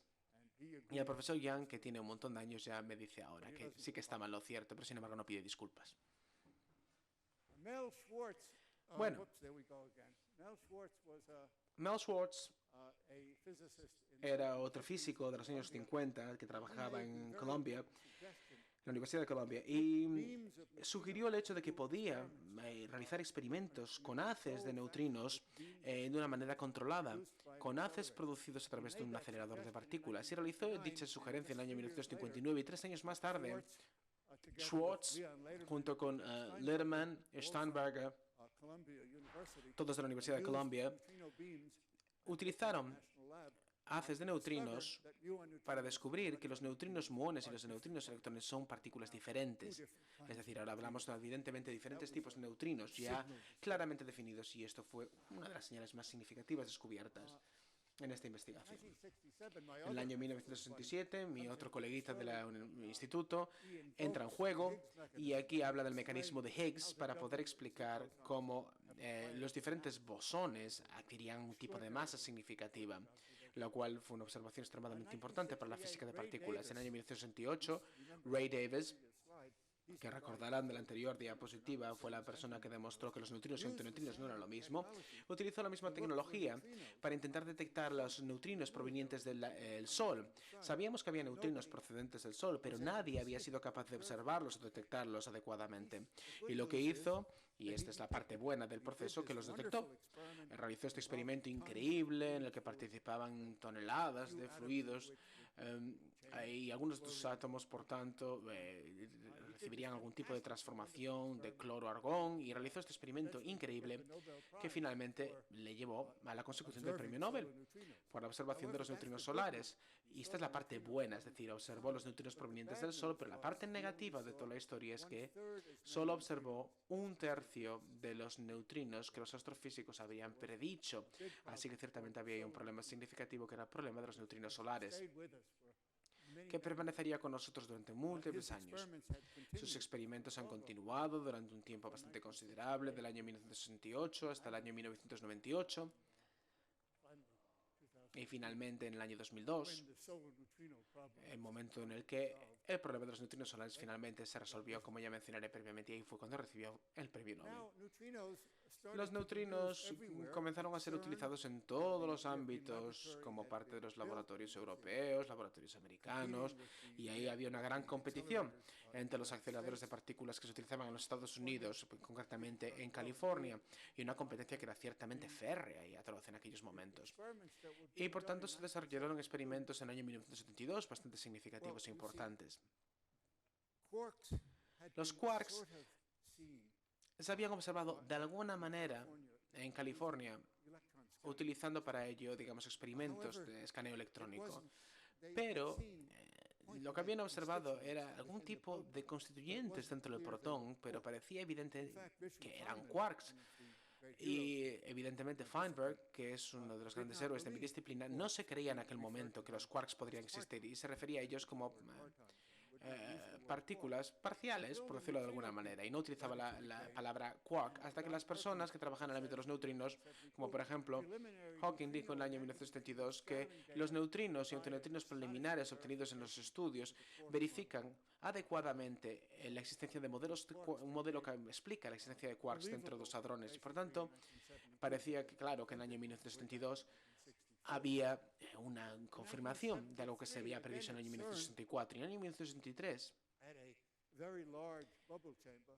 en una cámara de burbujas de gran tamaño que se llamaba Gargamel, Bubble chamber, the observers at CERN los observadores de CERN neutral currents. descubrieron una serie de corrientes Fermilab, neutras. large accelerator at Fermilab, Por tanto, había aquí una clara competitividad entre los diferentes aceleradores de partículas para intentar determinar cuáles eran los primeros a observar las corrientes neutras, specific prediction que era una de las predicciones más específicas de la teoría electrodébil, en la que yo evidentemente participé junto con Steven Weinberg y muchas otras personas que evidentemente participaron en su desarrollo. Estas corrientes eran por tanto un desafío en su descubrimiento y finalmente en el año 1973 fueron observadas y repentinamente la gente se tomó en serio la posibilidad de que podría existir una teoría unificada de las interacciones electrodébiles y electromagnéticas. Y el artículo, que fue publicado en el año 1961 y al que nadie volvió a hacer referencia, received almost no citation. e igual que el de Steinberg, fue escrito en el año 1977, hasta que finalmente las corrientes neutrales fueron observadas. Las corrientes neutras fueron observadas y además, aunque no lo apunté aquí en esta diapositiva, We'll get there later. bueno, ya hablaré de esto más adelante. Voy a pasar de ese comentario y lo haré más adelante. 1974, En cualquier caso, en el año 1974 charmonium. se descubre el charmonio. We had predicted a particle in 1964. Es decir, se había predicho una partícula, el famoso quark encanto o quark charm, Played a very important que evidentemente desempeñó un papel muy importante en la física de partículas y en el desarrollo de estas investigaciones, pero finalmente en el año 1964 fue observado y uno de los descubridores fue Samuel Tin, un investigador del MIT que realizó su trabajo en el Laboratorio Nacional. my Spanish friend. También Álvaro Drujo, uno de mis amigos españoles, uno de mis múltiples amigos españoles también, introdujo esta palabra charmonio para describir una nueva partícula Charm quark que era constituida por un quark charm, un quark encanto, unido a su antipartícula, un anti-quark, y esto fue un descubrimiento absolutamente excelente e increíble. 1975, En el año using 1975, neutrinos, nuevamente podemos utilizar los neutrinos en otra cámara de burbujas de hidrógeno, y otro de mis grandes amigos, en este caso Nick Samios, fue el primero en producir y detectar una partícula, por decirlo de alguna manera, encantada, una partícula encanto. Es decir, una de las partículas que contiene uno de mis quark charm o quark encantos. Por lo tanto, estaba especialmente emocionado por este hecho, pero era solamente una de ellas. Y llevaría un año más o incluso un año y medio más hasta que múltiples de estas partículas encanto fueran descubiertas repentinamente. Y este fue el momento en que los físicos finalmente determinaron que esta idea tenía cierto sentido lógico, como yo había predicho en un momento. Y la física sigue evolucionando. En el año 1975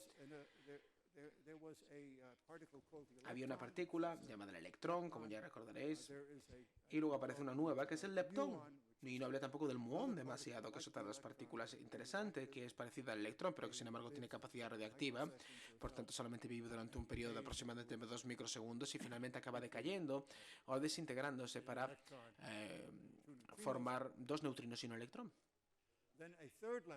Y hay otro leptón descubierto que fue el leptón tau, y este indicaba la existencia de una tercera especie de neutrino. Y este neutrino sería descubierto más adelante. En el año 1967, la supernova 1967A, que era una supernova visible, solamente ha habido dos supernovas que fueran claramente visibles por parte de los científicos, pero estas fueron observadas concretamente en el siglo XV y siglo XVI. Una de ellas, por ejemplo, en esta época, y la otra ya es por Kepler, y sin embargo no había habido supernovas observables desde aquel momento, hasta el año 1967, cuando hubo una supernova, concretamente en una galaxia enana muy cercana a la nuestra, a unos 130 años luz de nosotros, y por tanto aquí hubo una estrella que explotó y que produjo una supernova impresionante y que produjo además una gran cantidad de neutrinos, y por ello 3 diferentes laboratorios de los Estados Unidos observaron la emisión de neutrinos. 3 laboratorios diferentes, no todos en Estados Unidos, uno de ellos en Ohio, en los Estados Unidos, otro en Japón y otro de ellos en la Unión Soviética, la antigua Unión Soviética, y observaron neutrinos provenientes de esta supernova en el año 87. Y por tanto detectaron un enorme número de neutrinos que de alguna manera vendrían a conformar las predicciones astrofísicas en un principio y que venían a confirmar además también que el entendimiento de los astrofísicos por parte de las supernovas era el adecuado. En el año 98 los neutrinos volvían a aparecer en las noticias. Mi mujer y yo fuimos a Japón, a la ciudad de Takayama, y en Takayama había una conferencia que se celebra cada 2 años, una conferencia sobre los neutrinos, y ahí fuimos a múltiples de estas conferencias que tienen lugar en Japón, y esta fue particularmente emocionante e interesante, no solamente porque visitamos varias cosas y por tanto actuamos como turistas, sino también porque hubo experimentadores ahí, investigadores, que anunciaron un gran descubrimiento, el descubrimiento de oscilaciones atmosféricas de los neutrinos, lo cual implica que los neutrinos que eran creados en el ámbito atmosférico por parte de las radiaciones cósmicas, cuando llegaban a la superficie de la Tierra, habían cambiado su identidad, transformándose de neutrinos muones a ser en algunas ocasiones neutrinos electrónicos u otros tipos de neutrinos, de manera que esto fue un descubrimiento espectacular, que además implicaba de manera tangencial que los neutrinos tenían que tener algún tipo de masa, y esto era tan emocionante e increíble que estos investigadores recibieron un aplauso de todos los físicos en aquella sala. Todos se levantaron para aplaudirlos, y nunca había visto una situación como esta en una conferencia sobre física ni sobre los neutrinos. Y de hecho, por ejemplo, hoy tuvimos la oportunidad de presenciar esta videoconferencia, y con que había pruebas significativas sobre la existencia del bosón de Higgs y se anunció este hecho, sí, hubo aplausos, pero ciertamente no hubo nada como una ovación de que todo el mundo se puso de pie para aplaudir este hecho, como ocurrió en este anuncio que tuvo lugar en el año 98. Por eso puedo decir que el anuncio no fue tan emocionante. Sin embargo, esto sí que lo fue muy emotivo. En el año 2000 apareció la primera prueba evidente y directa de la existencia de un tercer neutrino, el neutrino tau, que había sido descubierto en aquel momento, que ya había sido más o menos había sido previsto hace unos años antes, y finalmente había aparecido pruebas significativas de la existencia de un neutrino tau, un neutrino que había sido observado significativamente. Y cuando hablamos de que los neutrinos son capaces de superar velocidades lumínicas, es decir, alcanzar velocidades supralumínicas, este tipo de experimentos utilizan los neutrinos tau, es decir, aquellos que tienen una asociación directa con los leptones tau. Ya llegando al final de esta historia, hay 2 cosas más que me gustaría mencionar. En el año 2001, físicos de Canadá, donde yo he colaborado en múltiples ocasiones, y también en el Reino Unido y en los Estados Unidos, trabajando en el Centro de Observación de Neutrinos de Canadá, tiene un observatorio dedicado exclusivamente para esto, anunciaron una resolución decisiva para el misterio que nos había llevado 30 años resolver, el misterio de los neutrinos solares. Recordaréis que había 3 diferentes tipos de neutrinos, y lo que ocurrió, o lo que ocurre a los neutrinos provenientes del Sol, es que en el proceso en el que viajan del Sol a la Tierra cambian su identidad, y en el momento en el que alcanzan la Tierra, aproximadamente 1/3 de estos son más o menos el tipo original, o hay otro tercio que son muones y otro tercio que son del tipo tau. Por tanto, esto evidentemente llevaba al hecho de que los experimentos previos no eran capaces de detectar estos otros 2, y estas personas fueron lo suficientemente inteligentes para finalmente detectar todos estos neutrinos en las diferentes formas en las que llegaban a la Tierra, resolviendo el problema el 18 de junio de 2001. El problema que había supuesto un quebradero de cabeza para generaciones de profesores e investigadores se había resuelto finalmente en el año 2001. Y finalmente, decir que en los 10 años posteriores no pasó demasiado importante, nada demasiado importante, pero en el año 2011 hubo otro hecho particularmente importante relacionado con los neutrinos, que fue la colaboración llamada OPERA, que habló de observaciones de neutrinos viajando a una velocidad 25 partes por millón superior a la de la luz.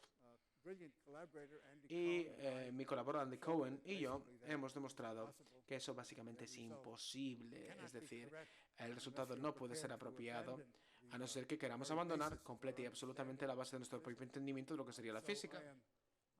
Así que estoy absolutamente convencido del hecho de que en aproximadamente un año se descubrirá que este resultado, es decir, que los neutrinos alcanzaron velocidades supralumínicas, no era cierto, porque preferiría que fuera cierto, porque si fuera el caso tendríamos, digamos, que volver al colegio y olvidar todo lo que hemos estudiado de física teórica, porque todo sería absolutamente falso, no habría relatividad, no habría nada. Por lo tanto, lo cierto es que no habría relación entre los momentos físicos, la energía, el espacio, el tiempo. Necesitaríamos una nueva teoría que lo explicara todo. Así que o está equivocado o todo lo que pensábamos y conocíamos hasta el momento, no solamente en lo que respecta a la relatividad, requeriría una teorectomía, es decir, habría que cambiar y diseccionar completamente las teorías existentes. Pero no quería dejarles sin predecir algunas cosas respecto al futuro de la física. La física tiene un pasado y hemos hablado gran cantidad del pasado de la física, a lo mejor demasiado. Así que hablemos un poco del futuro muy brevemente. Aquí tenemos algunas de las predicciones de las cosas que podrían ocurrir, creo yo. Aunque todo esto es ficción. En el año 2012 es posible que experimentos independientes efectuados en Europa, Japón y Estados Unidos confirmarán lo que dice el equipo de investigación Opera sobre las velocidades supralumínicas de los neutrinos y, por tanto, la mayor parte de los físicos teóricos se suicidarán, se saltarán de las ventanas, se arrojarán a trenes, en marcha, en cualquier caso.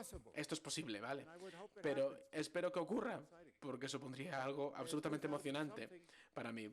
En 2000 y algo, hablemos, por ejemplo, de la violación del principio de conservación de la energía, ¿no? Que es de las simetrías interesantes, es decir, la simetría de, digamos, inversión de la simetría, es decir, la inversión de las invariantes temporales. En el año 64 se demostró que esto no era el caso, pero sin embargo puede ser que esto afecte de alguna manera al ámbito de los neutrinos, y estos son uno de los grandes desafíos a los que tendremos que hacer frente dentro del ámbito de la física experimental. Así que puedo predecir que en algún momento, a lo mejor no dentro de demasiados años, haya un descubrimiento de si efectivamente hay una violación de este principio en el ámbito de los neutrinos.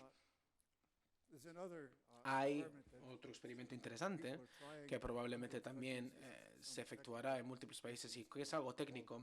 Esto tiene que ver con el decaimiento, el doble decaimiento beta en ausencia de neutrinos, en el que se producen dos neutrones que se transforman en dos protones más dos electrones.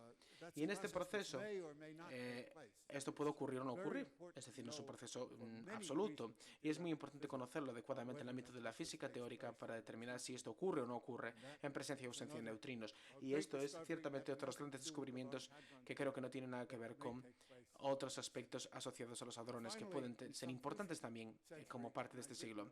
Y en el futuro, y he escrito un artículo al respecto de esto ya hace múltiples años, a lo mejor dentro de 100 años o más, es posible que se generen haces de neutrinos tan potentes y que han sido tan útiles además en la historia de la física, finalmente sean utilizados de fines prácticos, como por ejemplo para encontrar los últimos rastros de combustibles fósiles existentes de manera subterránea en la Tierra, porque en algún momento en el futuro evidentemente nos vamos a encontrar sin combustibles fósiles y tenemos que desesperadamente encontrar lo que haya para salvar la industria petroquímica, y a lo mejor esto lo harán los haces de neutrinos, pero no lo sé.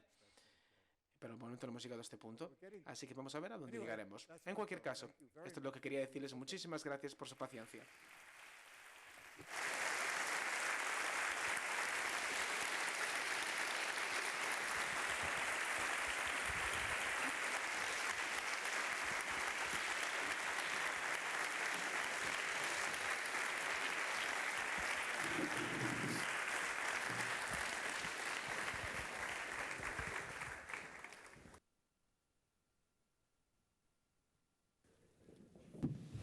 Bueno, pois é o turno de...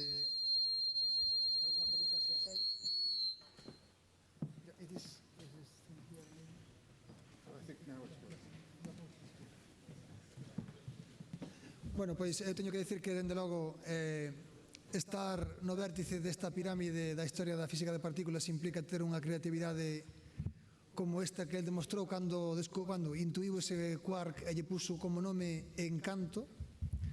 E supoño que tamén tivo que ver moito coa formación que tivo. Como digo, pois foi discípulo de Julian Schwinger. Julian Schwinger con outros dous máis que foron Richard Feynman e Shinichiro Tomonaga, foron os pais da electrodinámica cuántica, persoas tamén moi brillantes. De feito, ele comentaba na CEA, e esta era a primeira pregunta que lle quería facer a él, que recordos ten el de Julian Schwinger, porque, bueno, eu na facultade enseño propagación en guía de ondas. Eu sei que Julian Schwinger durante a época da guerra deixou a física teórica e púsose a facer traballos en guías de onda, como lle digo sempre aos meus alumnos. Entón, quería un pouco, para abrir o turno de preguntas e para deixarvos caer que tamén podedes facer preguntas históricas, que recordos ten el de Julian Schwinger? Well,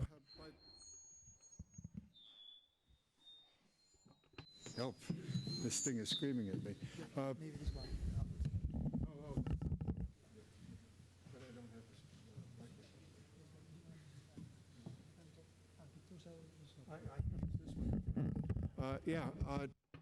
Julian Schwinger, when I knew El him, profesor was no Julian longer Schwinger working at the ya no estaba MIT trabajando en el laboratorio de radiación del MIT en el momento en el que yo lo conocí.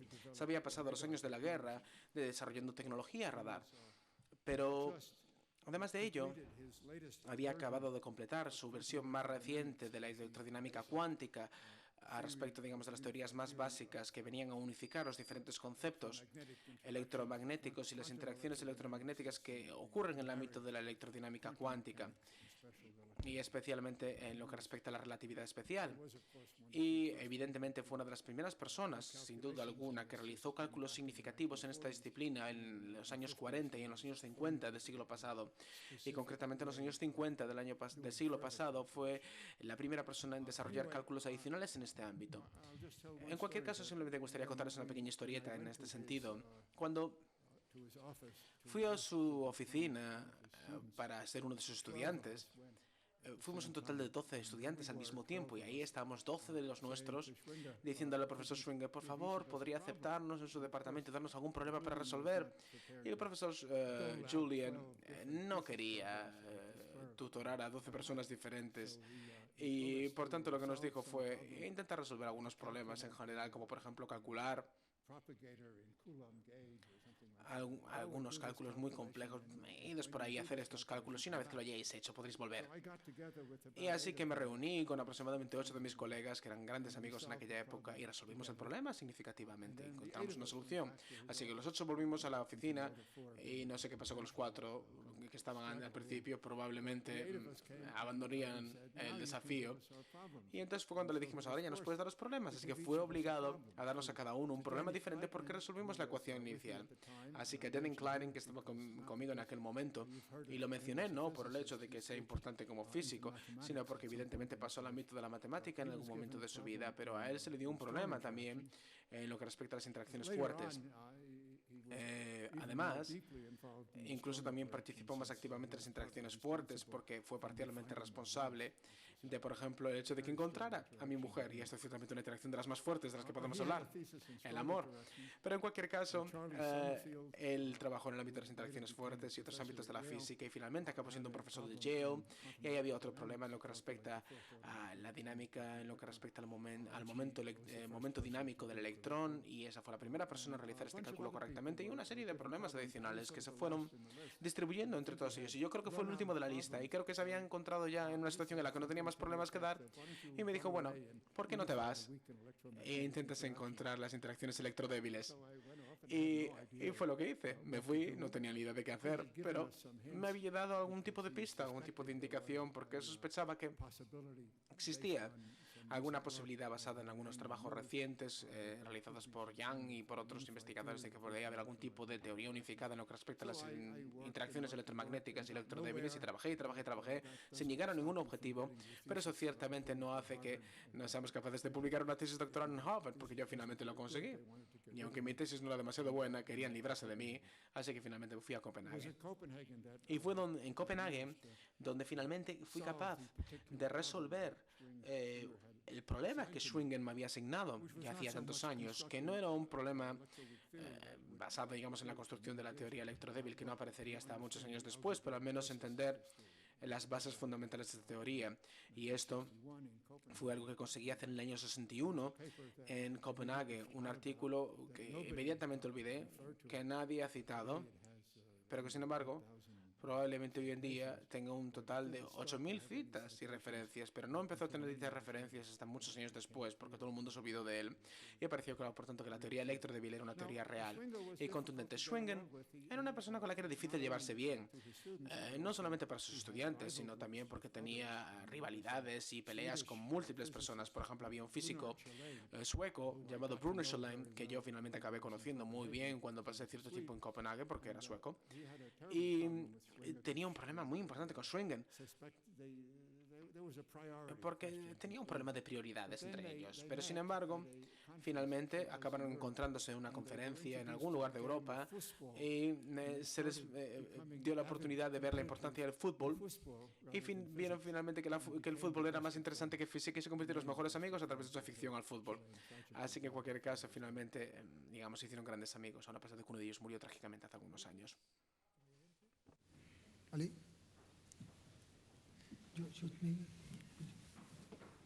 I need this thing. Yeah, right. Hold it 1 second.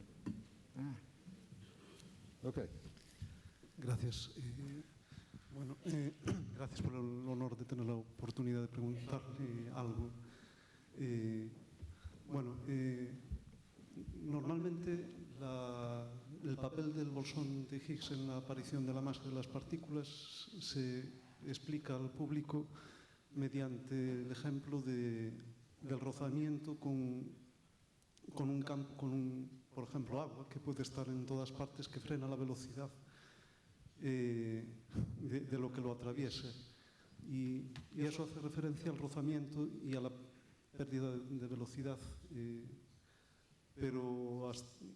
Mientras que lo del campo que está de Higgs, que está en todas partes, haciendo que las partículas tengan masa y haciendo que tengan velocidades menores que las de la luz, que, si no me equivoco, una partícula sin masa no tiene más remedio que viajar a la velocidad de la luz. Y como precisamente el comparar el campo de Higgs, que está en todas... Okay.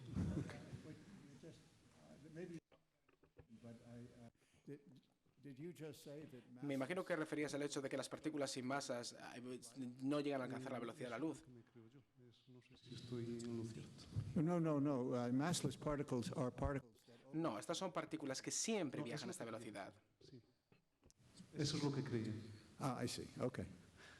Por tanto, se suele explicar que el campo de Higgs hace que las partículas vayan más despacio porque está allí en el medio interaccionando con ellas. Igual que algo que atraviesa un medio denso tiende a un medio viscoso tiende a perder más velocidad que si lo hace en el vacío. Pero precisamente la masa es inercia, o sea que este ejemplo que se suele dar nunca me pareció bueno ni me ayudó a entender lo que hace el bosón de Higgs, porque la masa es inercia, precisamente las partículas, que empiezan a moverse se siguen moviendo, salvo que algo las frene, porque tienen masa. Ya no hablo de la posibilidad de que no la tengan y entonces no les quedase más remedio que ir a la velocidad de la luz. Por eso me gustaría saber si conoce algún otro ejemplo que sea más adecuado en ese sentido. Y aún tenía otra pregunta. Yo no sé qué dirá aquí. Give me the other question because I can't answer the first question. Bueno, pues hacer la otra porque la primera no la puedo responder, así que... Pero la entendió. ¿Comprendió la pregunta? I understood the question. Sí, claro que la entendí. Lo que pasa es que no la puedo responder. Pierdo toda esperanza de no tener que estudiar mucho para entender eso. La segunda pregunta es si... Wait, let me confuse you further. Bueno, voy a confundirte un poco más.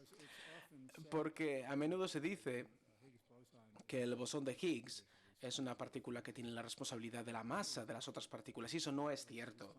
La responsabilidad de este bosón es el hecho de que algunas partículas tengan masa, pero no tiene la responsabilidad de la existencia de la masa, por ejemplo, en los seres humanos, y tampoco tiene la responsabilidad la mayor parte de las masas de los protones y neutrones. Estos adquieren su masa a través de un proceso absolutamente diferente, un mecanismo que no tiene nada que ver con esto. Es decir, es una teoría muy barroca, en la que estamos un poco en aguas fanganosas, pero existen dos fuentes de masa existentes. Una de ellas, digamos, sería aquella que concierne a la masa del neutrón y del protón, y la otra que da, digamos, la masa a los bosones Z, a los bosones W, muones, y voy a añadir este pequeño hecho para confundirte un poquito más al respecto. La segunda pregunta era si, no sé cuándo se produce la luz en la explosión de una supernova, pero antes entendí que los neutrinos tardaron 3 horas en llegar desde hasta la Tierra desde la explosión de la supernova, y los neutrinos, según ponía en el párrafo, se generan en el mismo momento de la implosión de la supernova. Quiere decir eso, y a la vez no fue hasta años más tarde que quedó claro que los neutrinos tenían alguna masa. Y entonces mi pregunta, bueno, es simplemente que me sorprendió un poco, bueno, me hace pensar que los neutrinos se generan cerca de 3 horas más tarde en la supernova después de los fotones, o de alguna manera ellos tienen que haber encontrado algún medio para entretenerse por el camino y llegar más tarde que los fotones. Simplemente ese detalle. Es un detalle sobre las supernovas.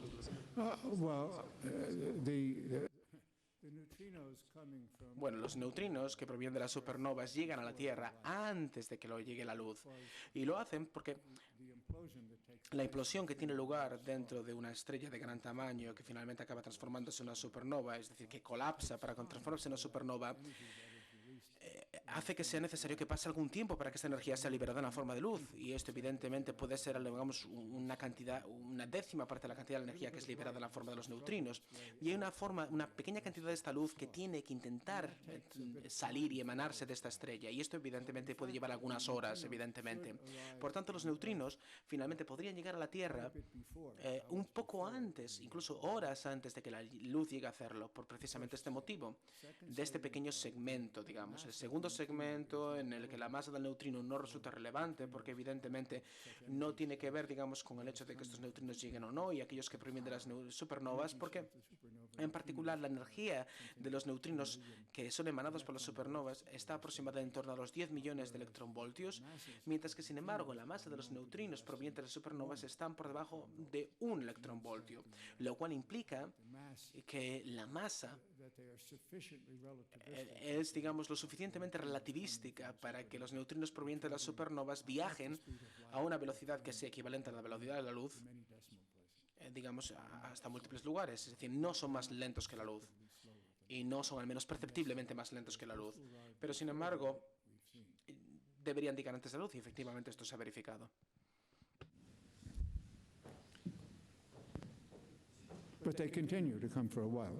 Bueno, pero siguen llegando a la Tierra, lo cierto es, esta es la verdad. Es decir, no sé si he contestado plenamente la pregunta con ello, pero bueno, espero que sí. Sí. Creo que he dicho algo un poco erróneo en este momento. Me gustaría corregirme. Hay, digamos, diferentes explosiones de neutrinos que provienen de una supernova. La primera de ellas, la primera emanación, digamos, proviene de todos los protones que existen dentro de la estrella y que se convierten en neutrones como el proceso de la implosión de la supernova, y que por tanto generan esta estrella. Estos evidentemente forman parte de la primera, digamos, emanación, y esto es especialmente importante en el proceso del origen de esta estrella, y la temperatura alcanza grados tan elevados que todo, digamos, básicamente está dominado por una nube de neutrinos, y estos neutrinos se escapan, es decir, son emanados un poco después de que la luz visible lo haga, y por tanto me gustaría corregirme en este sentido. Perdón por esta pequeña confusión teórica, pero es algo complicado en cualquier caso. Los astrofísicos, sin embargo, dicen que son capaces de entender el modo en que las supernovas funcionan con un cierto grado de precisión, pero esto no implica que yo lo entienda correctamente. Yo no lo entiendo, la verdad. Sí, buenas noches, profesor Glashow. Esta tarde a las 4 dieron la noticia en el CERN, la conferencia del CERN, sobre la masa de 126 gigaelectronvoltios con un sigma 2,3. Eso quiere decir que se está muy lejos, aunque se está acotando la masa del Higgs, pero hay una afirmación del director Egbert en esa conferencia con un optimismo radical, en el sentido de que dijo clarísimamente que en el año 2012 se descubriría el Higgs. ¿Qué opina usted de esto? Y suponiendo que hay una alta probabilidad, yo creo que sí, que se va a descubrir, que se va a detectar, en el supuesto de que no ocurriera esto, en el remoto supuesto de que no ocurriera, ¿qué le pasaría a la física del futuro? Gracias.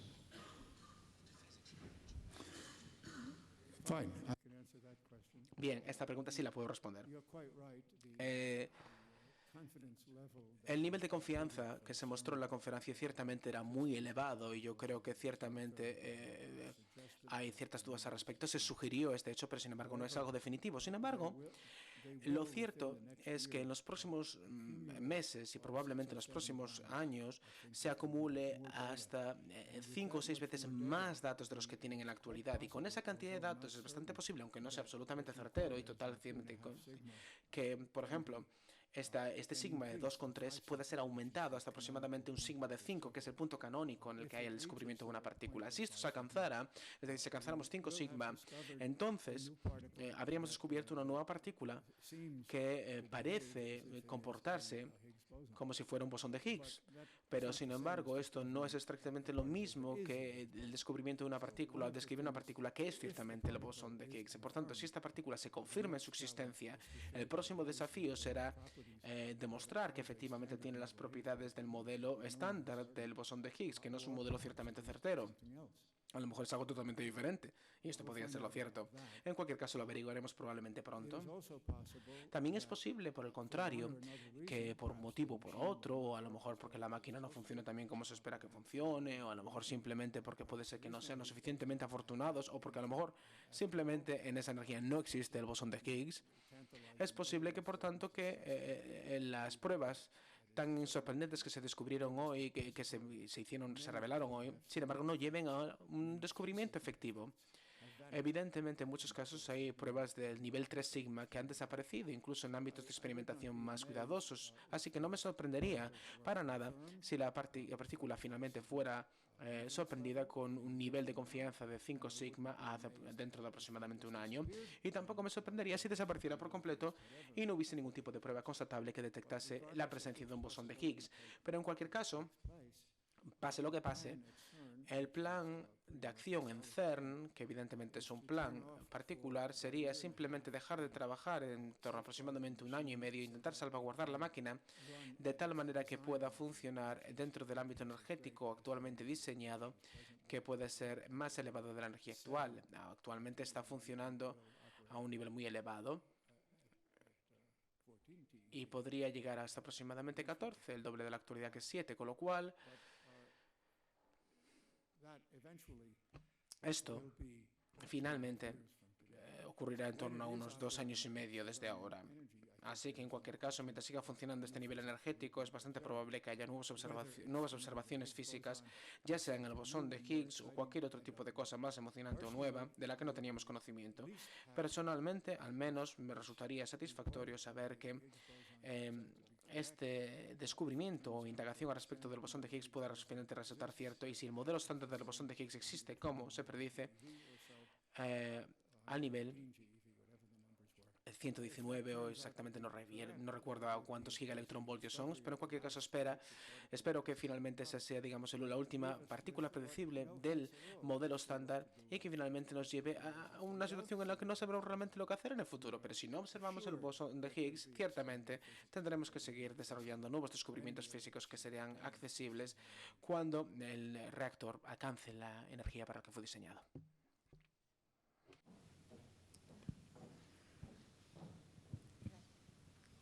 Hi, I'm curious about... Hola. Podes preguntar en galego, en castelán, porque tengo traductor. Sí, perdón. Hola, en primer lugar ha sido un placer escucharlo esta mañana y ahora por la tarde. Y yo le quería hacer una pregunta un poquito distinta. Yo estoy estudiando el doctorado en física nuclear, en estructura nuclear, y mi curiosidad es sobre cuál es o era su rutina mientras estaba investigando. Si era de las personas que se olvidaba de que tenía casa y quedaba para dormir prácticamente en su despacho, o si era una de las personas que con poquitas horas al día ya le cundía. Me entra mucha curiosidad saber eso de un premio Nobel. Gracias.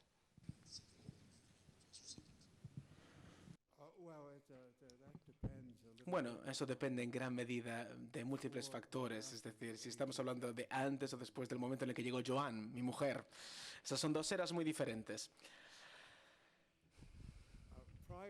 Antes de la era Joan, antes del matrimonio, viajé muchísimo, no me quedaba en ningún sitio durante mucho tiempo y cambiaba raramente de calcetines.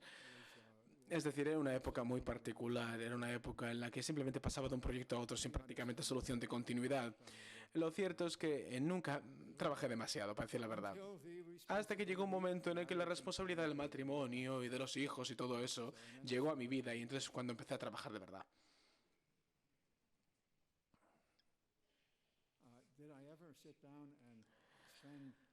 Sí es cierto que pasé mucho tiempo no trabajando en algún ámbito, como por ejemplo la física, o que si tenía algún plan, por ejemplo, respecto de algo. Bueno, la respuesta probablemente es no, nunca pasé demasiado tiempo haciendo nada. Siempre fui muy oportunista y siempre me encontraba algo interesante que hacer en cada momento. Y estos probablemente los buenos días de la ciencia, cuando los frutos estaban claramente alcanzables y colgaban de las ramas más bajas del árbol y había múltiples descubrimientos que esperaban ser realizados por cualquier persona que simplemente dedicara un poco de tiempo a la observación detenida. Hoy en día la vida es mucho más difícil. Para los investigadores y para las personas que desarrollan experimentos tienen que pasar una enorme cantidad de su tiempo para realizar un experimento. Y puede haber, digamos, hasta en torno a una enorme cantidad de doctorandos trabajando en detectores de partículas y otro tipo, digamos, de investigaciones realizadas en múltiples ámbitos. Así que hay múltiples personas trabajando en el mismo ámbito y el desafío es mucho más grande. En cualquier caso, la física experimental es interesante, al igual que lo es la física teórica. En lo que respecta a la física teórica, no creo que hoy en día se haga algo que sea tan reseñable como lo que realizamos en el pasado. Yo pienso que no soy demasiado bueno en el ámbito de la física teórica y simplemente estoy esperando a que llegue algún tipo de fruta interesante que pueda saborear y que me llegue en mi correo electrónico. Y cuando fui al cumpleaños de mi amigo Luciano Maiani, el mes de septiembre de este año, descubrí casualmente que los italianos me habían dado este tipo de fruta al que podía hincar el diente. Habían descubierto neutrinos a velocidades supralumínicas, lo cual me resultó especialmente interesante. Es decir, por fin había algo interesante que podía, digamos, darme la posibilidad de seguir investigando e intentar refutar o corroborar ciertas teorías, porque pienso que las discusiones científicas son lo que hacen especialmente interesantes la ciencia y el avance científico. Así que, por último, puedo decir que ciertamente que hubo una última fruta a la que le pude hincarle el diente, pero espero que haya muchas más. Gracias. Antes de nada, bueno, xa que falamos da súa familia e da súa muller, temos que decir que é irmá da lamentablemente falecida Lynn Margulis, a coñecida bióloga, estivo casada con Carl Sagan, é dicir, que ele é cuñado do famoso divulgador Carl Sagan. A pregunta é que, bueno, comentábame este día que un dos principais méritos para el de Carl Sagan é ter reconducido a carreira da súa muller. Podería explicar un pouco eso? É unha cousa de corazón?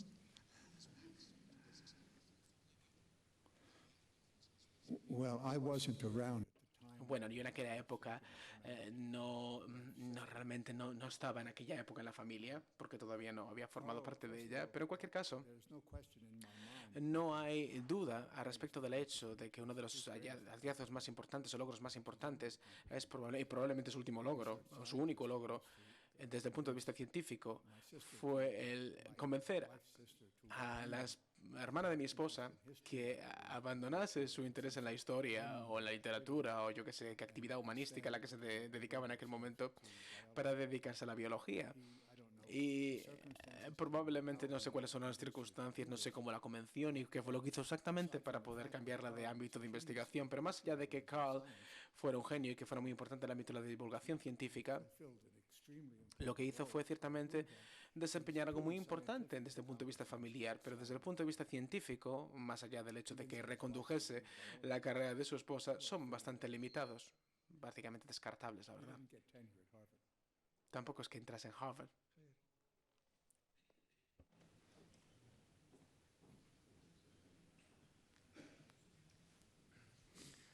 Hola, mi pregunta es si dentro de un año se descubre el Higgs, probablemente lo harán a la vez el detector Atlas, en el que hay unas 4.000 personas, CMS también.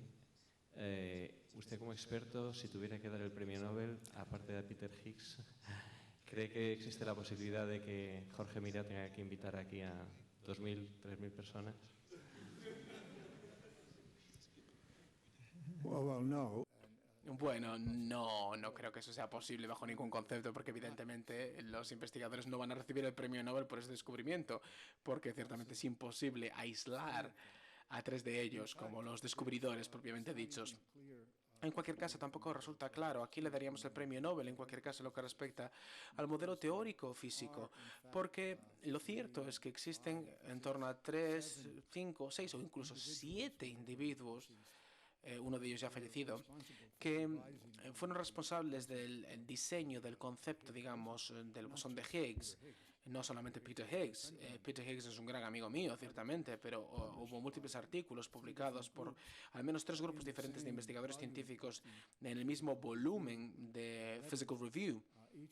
Y cada uno de estos artículos ciertamente indicaba con claridad que había otras posibilidades de la pregunta desde el punto de vista teórico y resolvían, digamos, algunas de las cuestiones relativas a la existencia posible del bosón de Higgs. Además, resultó también claro que no resultaba fácil a quién darle este premio desde el punto de vista de la física, y pienso que sería un desafío para el comité del premio Nobel intentar investigar quién fue realmente el precursor, el descubridor de esta partícula y el diseñador del modelo teórico. Pero en cualquier caso, cuando se trata de temas muy controvertidos como este, mi experiencia ha sido que el comité Nobel ciertamente intenta en la medida de lo posible hacerlo lo más correcto y lo más adecuado, y creo que lo harán otra vez más. Sí, y solo si la partícula finalmente se observa, y asumiendo evidentemente que estas 6 personas supervivientes todavía están vivas, porque a lo mejor ya murieron. Bueno, pues creo que é o momento xa de poñer o punto final a edición deste ano de Conciencia. Simplemente agradecerlle novamente ao profesor Glashow ter vido aquí, unha figura tan representativa como el é o broche perfecto. E, bueno, convocarvos para próximas edicións. Simplemente cotillarvos que sai premios Nobel para o ano que ven con data fixada, pero xa iremos vendo e xa iremos dicindo. Moitas grazas por virdes, moitas grazas tamén ao profesor Glashow.